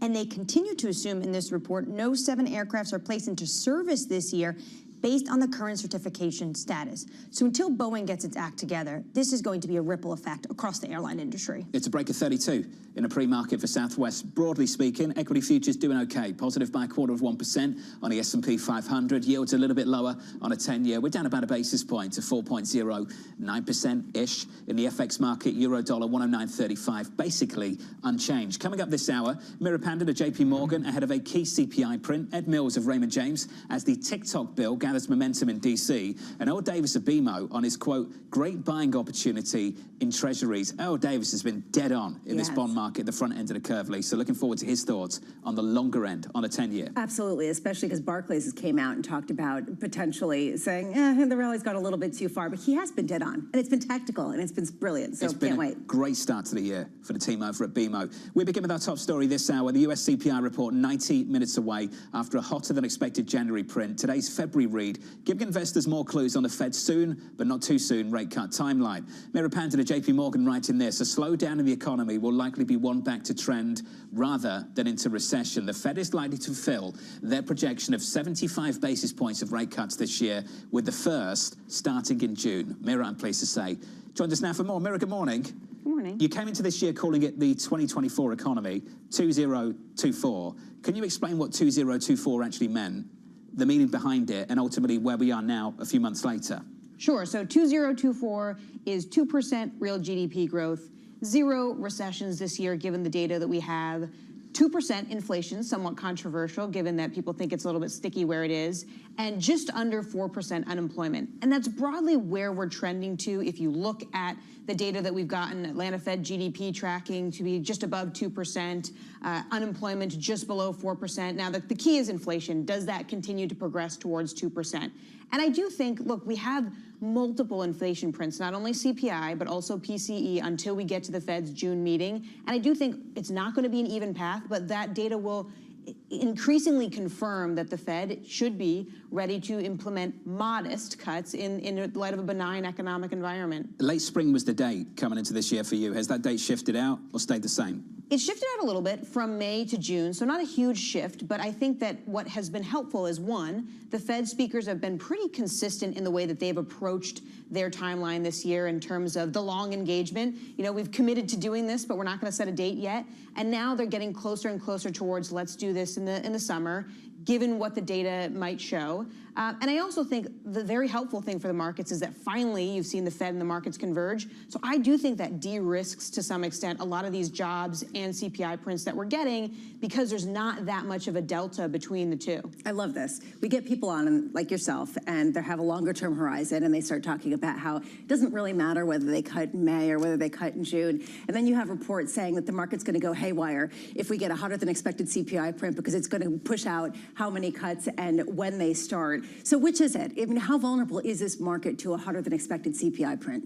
It's how vulnerable is the market to surprise. And again, right now with Fed expectations and market expectations fairly aligned. I think it's a lot less vulnerable, certainly than it was a few months ago, when you would see a lot more rate volatility around any time a Fed speaker got up to the podium or any piece of data that we got. I think that there's a little bit more comfort. And I also think, look at some of the Fed's projections. We'll see next week how those change. But if you look at headline core PCE, we're really not that far today relative to where they want to be at the end of the year. So isn't that a pretty good sign that they came up with these projections last December and, you know, we're kind of getting to the right place? Well, so there's another question too. It's not just how much is the market potentially vulnerable to a shock. It's which stocks are most vulnerable, given the fact that we've seen this huge run-up in the Magnificent Seven and the momentum stocks. Do you see this fragility there, or is it elsewhere? Is it sort of a consolidation of earnings and profits in a select number of companies that will make them less vulnerable to some of the volatility that some people are expecting? I think the macro, or the micro is very much defying the micro, because you would think, okay, if there's some vulnerability around the macro outlook in terms of the path of rates, that's going to shock stocks. But I think instead we're just seeing a broadening out in, okay, if it's still a reasonably good environment, the Mag 7 can do fine. But is everything else going to start to come along? And you're starting to see that, especially when you think about how that's underpinned by earnings. Last year, you had profit growth that was essentially in aggregate negative across everything in the S&P 500 except for the Magnificent Seven, which were up 30% plus. This year, we're expecting to see about 40% of profit growth coming from the Magnificent Seven, about 60 from all the other stocks in the S&P 500. And each quarter, that is going to improve until we get into the end of the year, where we're actually projected to see a flip, where you're going to see more growth coming out of the rest of the index relative to the Mag 7. Now, still very impressive growth numbers, but it's hard to get too spooked by stocks when earnings have been as strong as they have. I struggle with the logic just in terms of how GDP is set to decelerate, but earnings contribution from elsewhere will increase. Why do you think such strong US growth over the last 12 months has resulted in such narrow leadership in the equity market? How has that happened, and why is it almost like the reverse for this year, where we're going to get less US exceptionalism but better contribution for earnings from elsewhere? How does that work? I think a big part of it is the fact that earnings were relatively poor when you think about earnings growth last year across the board. So despite the fact that the economy actually defied expectations of recession and reaccelerated, you didn't really see that as much in the profits numbers last year.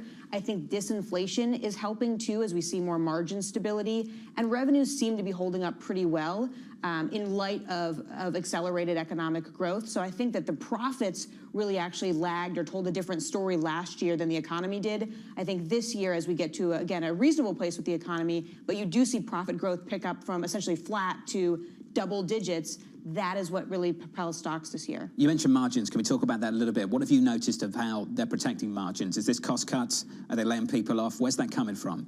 It's a little bit of both. You do hear a fair amount of layoff announcements and people being prudent about hiring going forward. I think that in certain sectors, you know, staples, for example, they'll be a little bit more pressured in terms of cost cuts. We haven't really seen it across the board, but I think companies are certainly willing to do what it takes to defend margins throughout the year. The question is, what will it take? Because if we do still see a reasonably healthy consumer backdrop, there may be less of that they need to do. Given the fact that we keep talking about American exceptionalism, given the fact that we're not seeing layoffs, given the fact that we just were talking to Neil Richardson about how sticky some of this inflation is, what's the threshold for rates at which point stocks can keep gaining, at which point stocks are still a positive type of investment? Well, we have seen that stocks have done pretty well through the 3% into the 4s, you know, nearly kind of getting into the 5s as well. So I think that stocks overall, if the economy is reasonable, if the earnings picture is reasonable, can be quite resilient in a variety of rate environments, which we have existed in even in just the last 6 months. So again, I really do focus a little bit more here on the micro than the macro. And you're seeing that globally too. I mean, despite the fact that we have potentially, you know, technical recessions or near technical recessions in areas like the UK and Japan and Europe, you're seeing that not only are US stocks at all-time highs, but also within Europe, Germany, France, go over to Japan. So you are seeing that disconnect there, which I think is a healthy thing because people are paying a little bit more attention to stock selection. I mean, if you look over the last 25 years, you've basically seen half of the best 50 performing stocks each and every year essentially come from international companies, internationally listed companies. So I think it does make the case for really being pretty discerning in terms of which companies you're going after, as opposed to worrying too much about the rate and inflation environment, because we've really seen the gamut over the last couple of years. Mira, stick with us. Got a lot to get through. Mira Pandit there of JP Morgan Asset Management. If you are just joining us, inflation data, 8:30 Eastern Time, about 1 hour, 20 minutes away. The estimates look like this. Month over month, 0.4% in our survey, up from 0.3 in the previous month. Core, stripping out food, stripping out energy, looking for 0.3% versus 0.4. That data hits at 8:30 Eastern Time. Let's get you an update on stories elsewhere this morning. Here is your Bloomberg Brief with Yahara Hakez. Hey, Yahara. Hi, John. Speculation is growing. The Bank of Japan may be getting closer to raising interest rates. Sources say a final call will be made Friday. This is when wage talks between Japanese companies and unions wrap up. April remains the most popular prediction for a rate move among economists surveyed by Bloomberg. We'll see what the BOJ decides next week when it holds its policy meeting. JP Morgan CEO Jamie Dimon issuing a warning on the U.S. economy, saying recession is not off the table just yet. He told a business summit in Sydney the chance of a soft landing in the next year or two is about 35 to 40%. Dimon says economic indicators have been distorted by COVID-19, and he takes them with a grain of salt, saying the Fed should wait for more clarity before lowering interest rates. The cocoa rally is showing little signs of slowing. This as bean shipments from the Ivory Coast came in far below last year's level. New York futures rising as much as 4%, erasing losses from the previous two sessions and pointing to a tighter global market.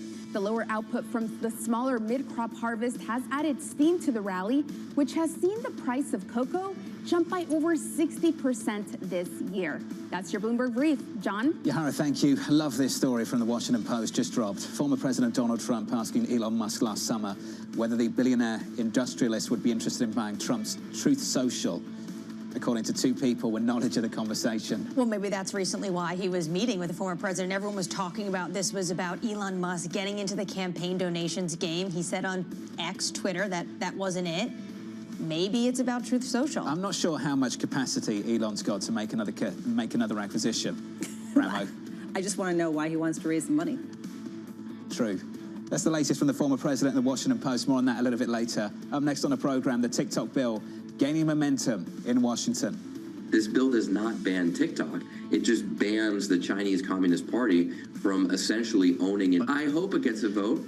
I think that we don't need the Chinese Communist Party telling our kids what to watch online. That conversation up next, live from New York City this morning. Good morning.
Was going to keep Rain World Cup. This is a three as the economic picture covering the intersections of Hollywood, Silicon Valley, and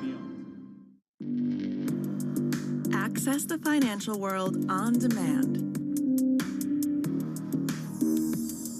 Hear from leading economists, policymakers, and industry experts via live and on-demand webinars, only from Bloomberg. Start exploring to see what's moving the markets. Visit Bloomberg.com/webinars. with unmatched reach and resources. From more than 120 countries, the moment news breaks, 24 hours a day. Bloomberg, context changes everything.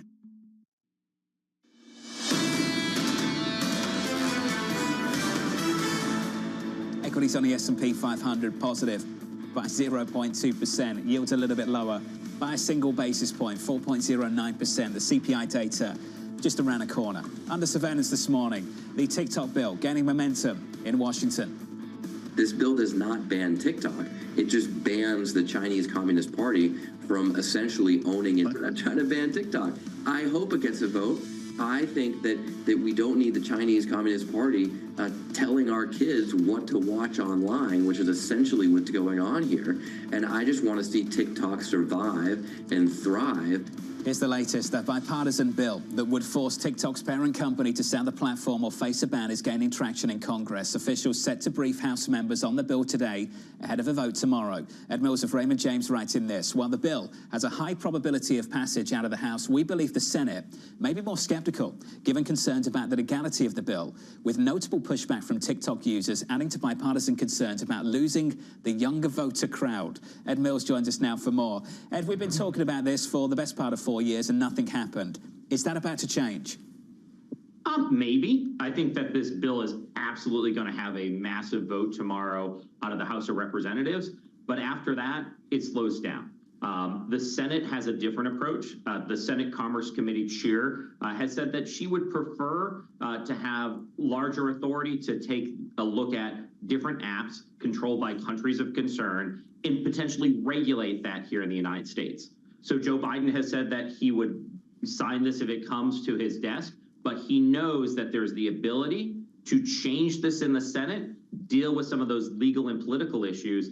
And to me, the real question before it passes is how long does it take between the Senate and the House to work out those differences before it even could get to Joe Biden's desk? Or potentially someone just buys it in the medium term as they go along on this very long process. Yesterday, we got the annual report on global threats. And here's what it had to say. China is demonstrating a higher degree of sophistication in its influence activity. It goes on to say TikTok accounts run by a PRC propaganda arm reportedly targeted candidates from both political parties during the U.S. midterm election cycle in 2022. If they know this, and you also had Christopher Wray on the Hill yesterday talking about the national security concerns, how can any politician vote against this? Well, that's what I've always said, that in politics, when you're explaining you're losing, the vote last week in the Energy and Commerce Committee in the House was 50-0. So no one wants to vote against it. But as soon as that bill passed, the top Democrat on that committee, he's in the minority, came out and outlined a number of those concerns. It is bonkers to think that you would have a foreign government that is not an ally controlling what people are seeing here in the United States. When I talked to national security officials after the October 7th terrorist attacks in Israel, there was a lot of concern of how quickly, especially among the youth, there were sentiment shifts that were not expected. As we go into the election, there's going to be even greater concern about those influences on voting. So ultimately, something has to change here. It's just a question of that process in the timing at this point in my mind. Former President Donald Trump has thrown some cold water on this bill. Does that change the minds of some Republicans?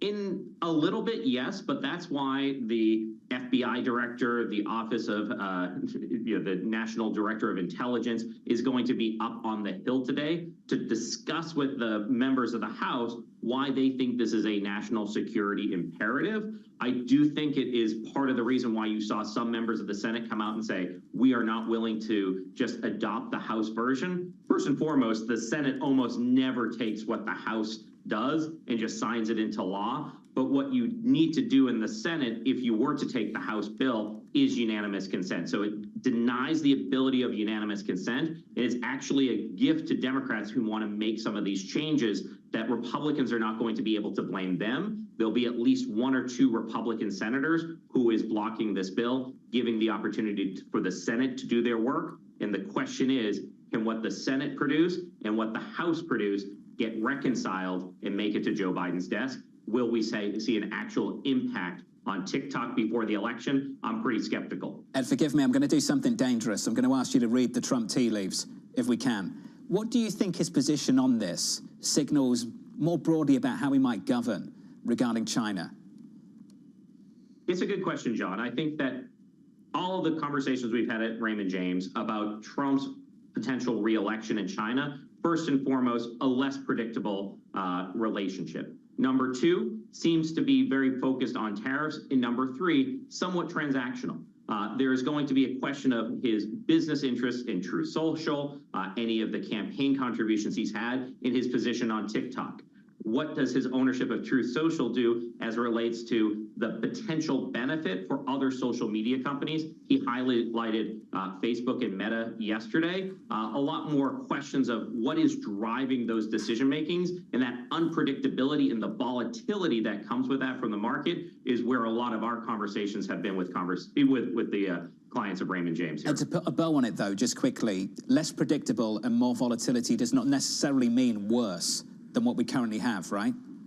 Well, we have viewed the current administration as picking up everything that Trump did on China and bringing it to the next level, but has done it in a more process-driven basis that is going to be easier to uphold on legal challenges. So neither is, kind of good for China. It's just the question of how bombastic that relationship would be, John. A very different approach. I'd appreciate the clarity. Ed Mills there of Raymond James. Still with us for a final thought. Mira Pandic at JP Morgan Asset Management. Mira, go-to question for us around the table over the last few weeks. How tough is this going to be for multinationals to navigate? Is that really what I want exposure to? A very unpredictable, volatile relationship between the United States and China? It will continue to be a challenge, and that's almost regardless of the political situation that we're undergoing, because this has been a long-standing issue for 6 to 8 years now. So it is something I think that they are more accustomed to dealing with, and especially after the pandemic with some of the non-politically related challenges with supply chain. I think companies have readjusted some of their global strategies in terms of how they will operate, but certainly it's an additional headwind. So I think it will be a challenge, undoubtedly, but not necessarily a new one that companies are going to have to deal with. You write in your note, it's not always policy and politics. It's also about what's going on in the time. You talk about the energy sector. It's actually shocking how clean energy did well under Trump, and actually fossil fuels is doing well under Biden. How do you prepare for potentially Trump 2.0 when you look at historically something like that? I think you have to remember that because sector implications don't play out how you think they will, we have this idea these sectors will do well under a Republican, these sectors will do well under, a Democrat. And what you point out is essentially that during the Trump administration, you saw essentially clean energy up almost 3x, whereas you saw traditional energy down by about 40%. Within the Biden administration, you saw clean energy halve, whereas you saw traditional energy double. And that had to do with, under Trump, low oil costs because of the pandemic, low interest rates helping some of that clean energy financing. Under Biden, it had to do with the war between Russia and Ukraine, recovery of oil prices, also some of that uncertainty around policy itself. So sometimes policy can actually have the equal and opposite reaction, bringing us back to physics class in terms of how you think things will play out in the markets. So really important not to try to play politics with your portfolio, because it rarely works the way you think it will. Mira Pandic of JP Morgan. Mira, appreciate it.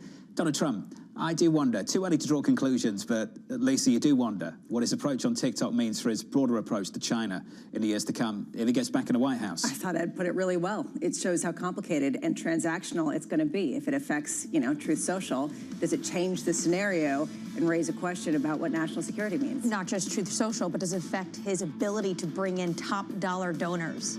Jeff Yass, he recently called, quote, fantastic. An individual he's trying to bring in. Yeah, campaigning versus governing are two different things, I guess. Are they? Coming up on this program, shares of Southwest falling after the airline announced plans to reduce its capacity in 2024.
News and Tech are on Bloomberg. There is a natural tension between the need of a supplier to scale and the need of the customer, the car maker, to differentiate, try to make something that is unique. We have a long-term partnership with Tesla, and it's still strong, but Tesla is not the only partner that we're seeking, and we want to diversify and really make the EV market in general stronger and sustainable. All these devices becoming smart devices, they all need a brain inside that helps them learn what to do. That brain inside is ARM. I'm believing the next user experience is going to be based on Gen AI on the phones. We're optimistic that we could start to see devices as early as this year. Our job is to create index products, and then to be the listing exchange for those index products that allow investors to invest in all sorts of tradable instruments, including now Bitcoin. Nobody covers technology like Bloomberg. Context changes everything.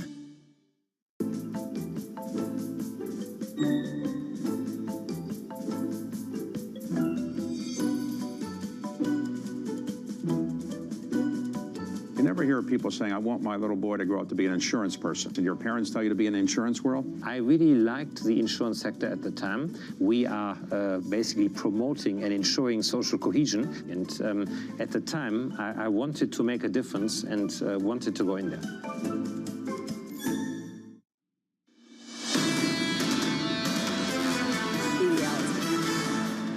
Not going there at all. That was almost a hot mic. Almost. Equities right now on the S&P positive by 0.2%, on the Nasdaq positive by 0.4%.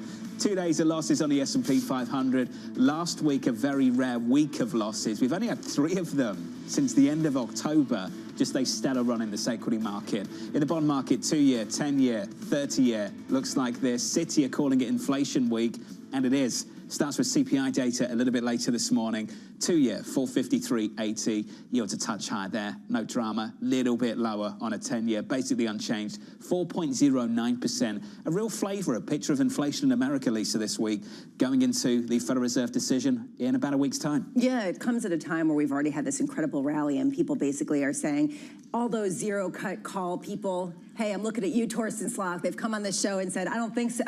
It's not going to happen. This is kind of the gut check, right? And I keep going back to what Neil Richardson was saying. The housing market's still strong, and it's a supply-side issue. Labor market might be stronger than it seems when you look under the hood. How does that come to the final mile that everyone's already baking in? Steve Rasciuto, Mizuho, another no rate cut call for 2024 is coming up a little bit later, about 60 minutes from now. Want to turn to foreign exchange. Let's pick out a currency pair together. Let's take dollar yen. Japanese yen right now, a little weaker after several days of strength, 147.37 on dollar yen. Another report, this time again, here from the team at Bloomberg, suggesting they're very close, considering to hike in interest rates next week, Bramo, if, and it's an if, and it's dependent on what happens on Friday with those wage negotiations. It also depends on what happens today with CPI in the U.S. I mean, just to think about how they're trying to calibrate this perfectly to do it with the least disruption possible.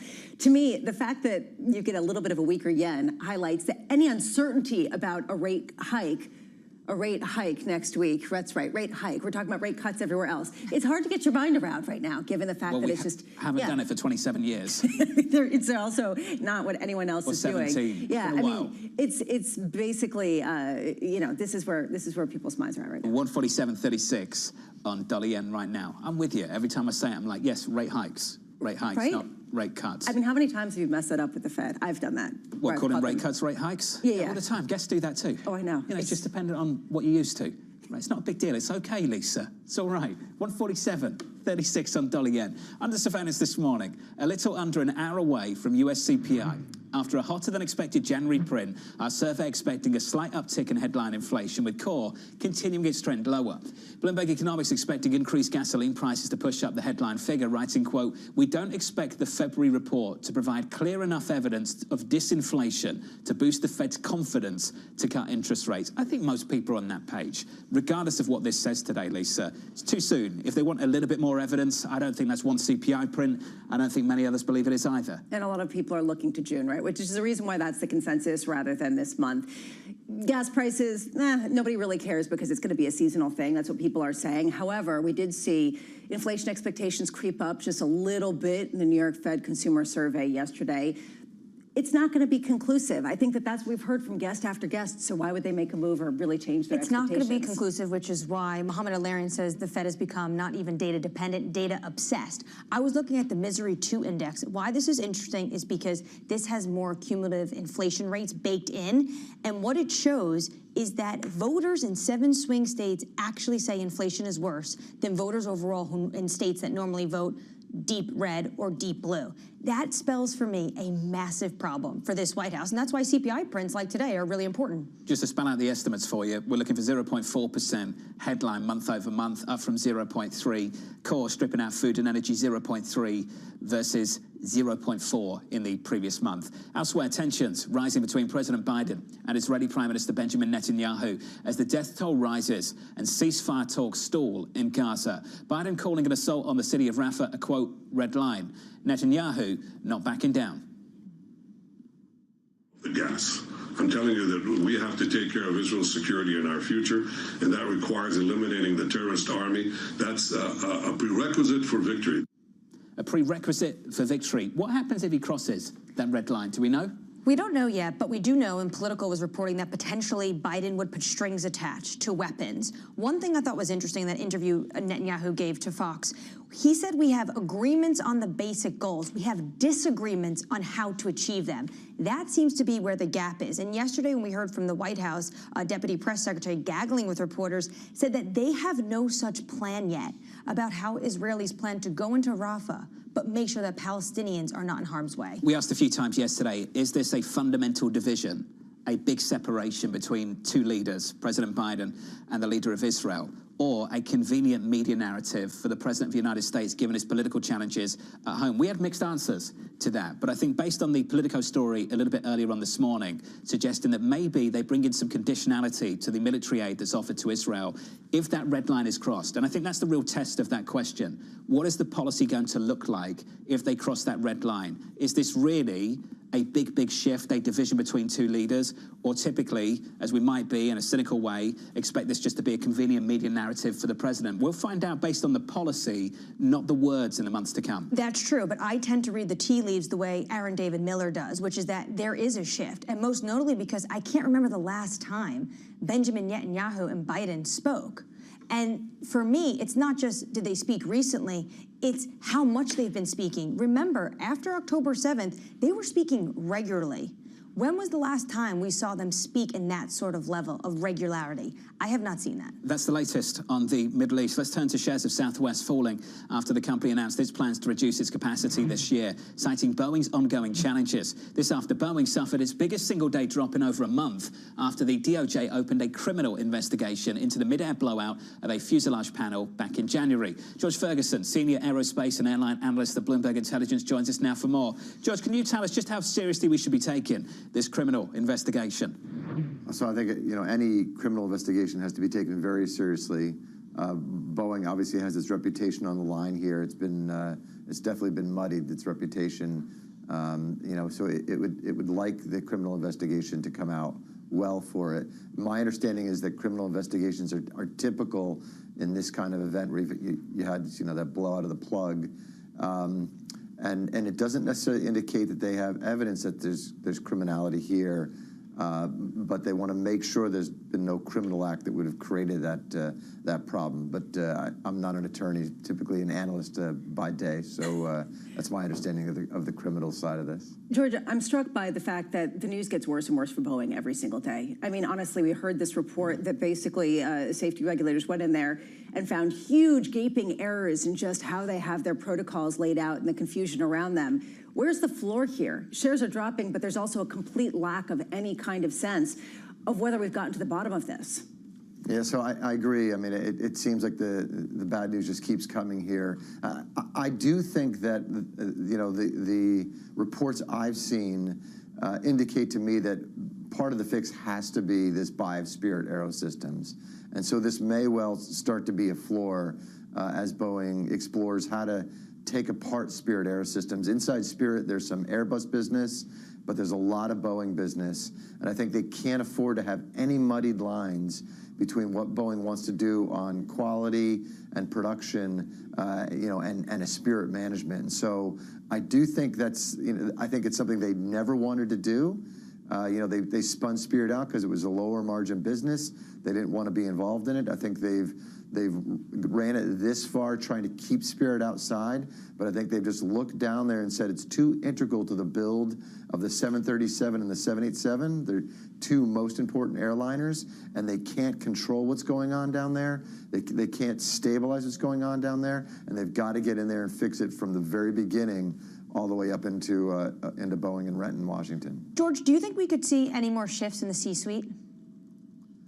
Look, C-suite's job is to build airplanes correctly the first time, all the time, make sure, all of the processes that are in place are followed, and it's not being done right now. And so I think that absolutely puts the C-suite at risk. Well, I say this because the U.S. crash investigators are accusing Boeing of not even being able to cooperate in the probe. Doesn't that spell a massive error at this moment when they should be trying to cooperate? I would think they would want to be cooperating here as well. But I also think that there are probably situations in this investigation where you might have differing opinions on how things should be. But it's a really, really tough spot to be in right now.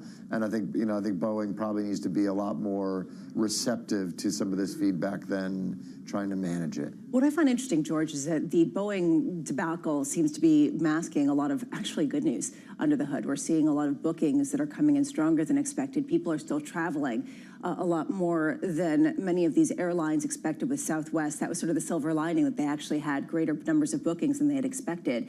How much has this sort of muddied or blocked out the sun that has really been cast over the rest of, frankly, the travel industry? Yeah, I think an interesting thing will be, right, is that if you're a Boeing flyer, an airline flying Boeing, you may not have enough capacity to take advantage of that. And so I think it has been, a bit of a silver lining. We continue to see fares sort of ebbing down, so we don't see, profitability doesn't look like it's going to be, it was last decade for the airlines in the next year or so. I think the consumers held up okay. Again, we're seeing it start to slide, but one of the silver linings could actually be that there's not enough airplanes in the market, and if you're not a Boeing flyer, you're an Airbus flyer, you're going to be there to take those rewards. So it's maybe glass half full, glass half empty for those that are Boeing flyers. Take those rewards for the airplane companies, the airline companies, not necessarily for the consumer. Does this mean that prices probably are going to go up if capacity is constrained? Typically when capacity is constrained, prices absolutely do go up. And if you look at profitability at U.S. airlines, like I said, it's not last decade profitability. The pilots got big pay increases. That's really impacted it. Fares actually do need to come up for these airlines to earn an appropriate return on capital. So I think they're too low right now. George Ferguson of Bloomberg Intelligence. George, thank you. We heard that same warning from Ryanair, and that was almost like the trial balloon to higher fares through the summer, wasn't it? That's exactly what I am hearing. Capacity is constrained, so guess what? Prices are going up ahead of the CPI print. Sort of interesting. You know what's happening next, later this summer. Capacity's down. It's Boeing's fault. We've got to put up 100% fares. I'm just expecting it. Basically, I want to go book all my flights as soon as I'm done with this call. Get it done. Equity futures right now on the S&P, just about positive. That data coming up a little bit later. Let's get you an update on stories elsewhere. Here's your Bloomberg Brief with Yahara Hackers. Hey, Yahara. Hi, John. Bank of America disclosed pay raises of more than 10% for two of its highest-ranking executives, even as its CEO, Brian Moynihan's compensation was cut for 2023. CFO Alastair Borthwick's total pay climbed 14% to $12 million last year, while Jim DeMare, head of the bank's global markets division, saw a rise of 11% to $21 million.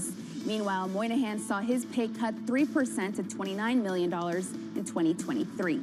U.S. small business optimism hit a 9-month low in February, according to the National Federation of Independent Business. The report citing high prices and borrowing costs taking a toll on expansion plans. Just 5% of respondents in their survey indicated now is a good time to expand their business, while a net 39% see business conditions getting worse. Rupert Murdoch's News Corp is reportedly in talks for a takeover of the UK's Telegraph. News Corp is set to be working with the owner of the Daily Mail and UAE-backed investment fund Redbird IMI on a potential deal. A joint bid by the three would result in a smaller stake for Redbird IMI, which would reportedly ease concerns by British politicians over foreign state control of a legacy media outlet. That's your Bloomberg Brief. John? Yahara, thank you. Up next on the program, market signal. The coast is clear. Then we continue to have stronger U.S. growth, and this U.S. exceptionalism story keeps coming back. You have pockets of weakness and pockets of concern. Markets are concerned about private credit. Markets are concerned about the regional banks. None of these are systemic issues at this point. That conversation up next.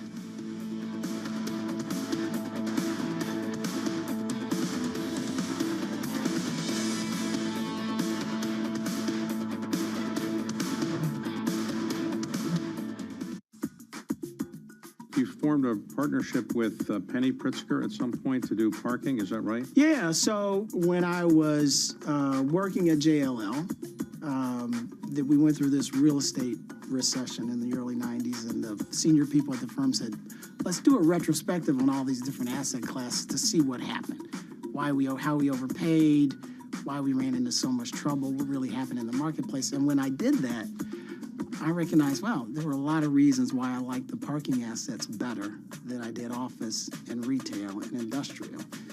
And so I started really noodling on the differences between those asset classes and came up with a rationale to start a business in the parking space. But I crossed paths with Penny Pritzker, who later became our Secretary of Commerce.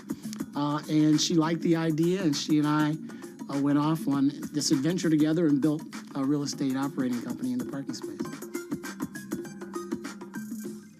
Bloomberg has enhanced search on the terminal to deliver what you need when you need it. Now, you can simply type phrases in everyday English in the command line. Compare financials. Find people. Analyze markets. You can enter phrases or ask questions. What do you want to know today? Ask a question or visit SearchGo to find answers now. Always on the heartbeat of the tech spread across global markets. The real-time data aspect is going to be important. We're going to bring you expert analysis on that. Sure. Don't miss Bloomberg's interview with the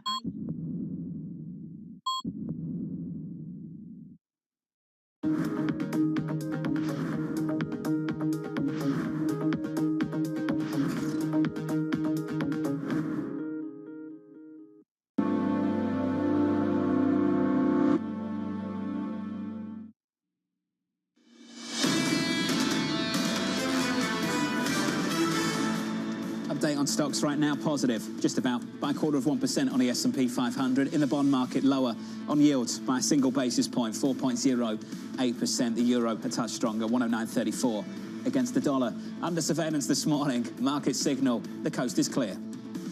We continue to have stronger U.S. growth, and this U.S. exceptionalism story keeps coming back.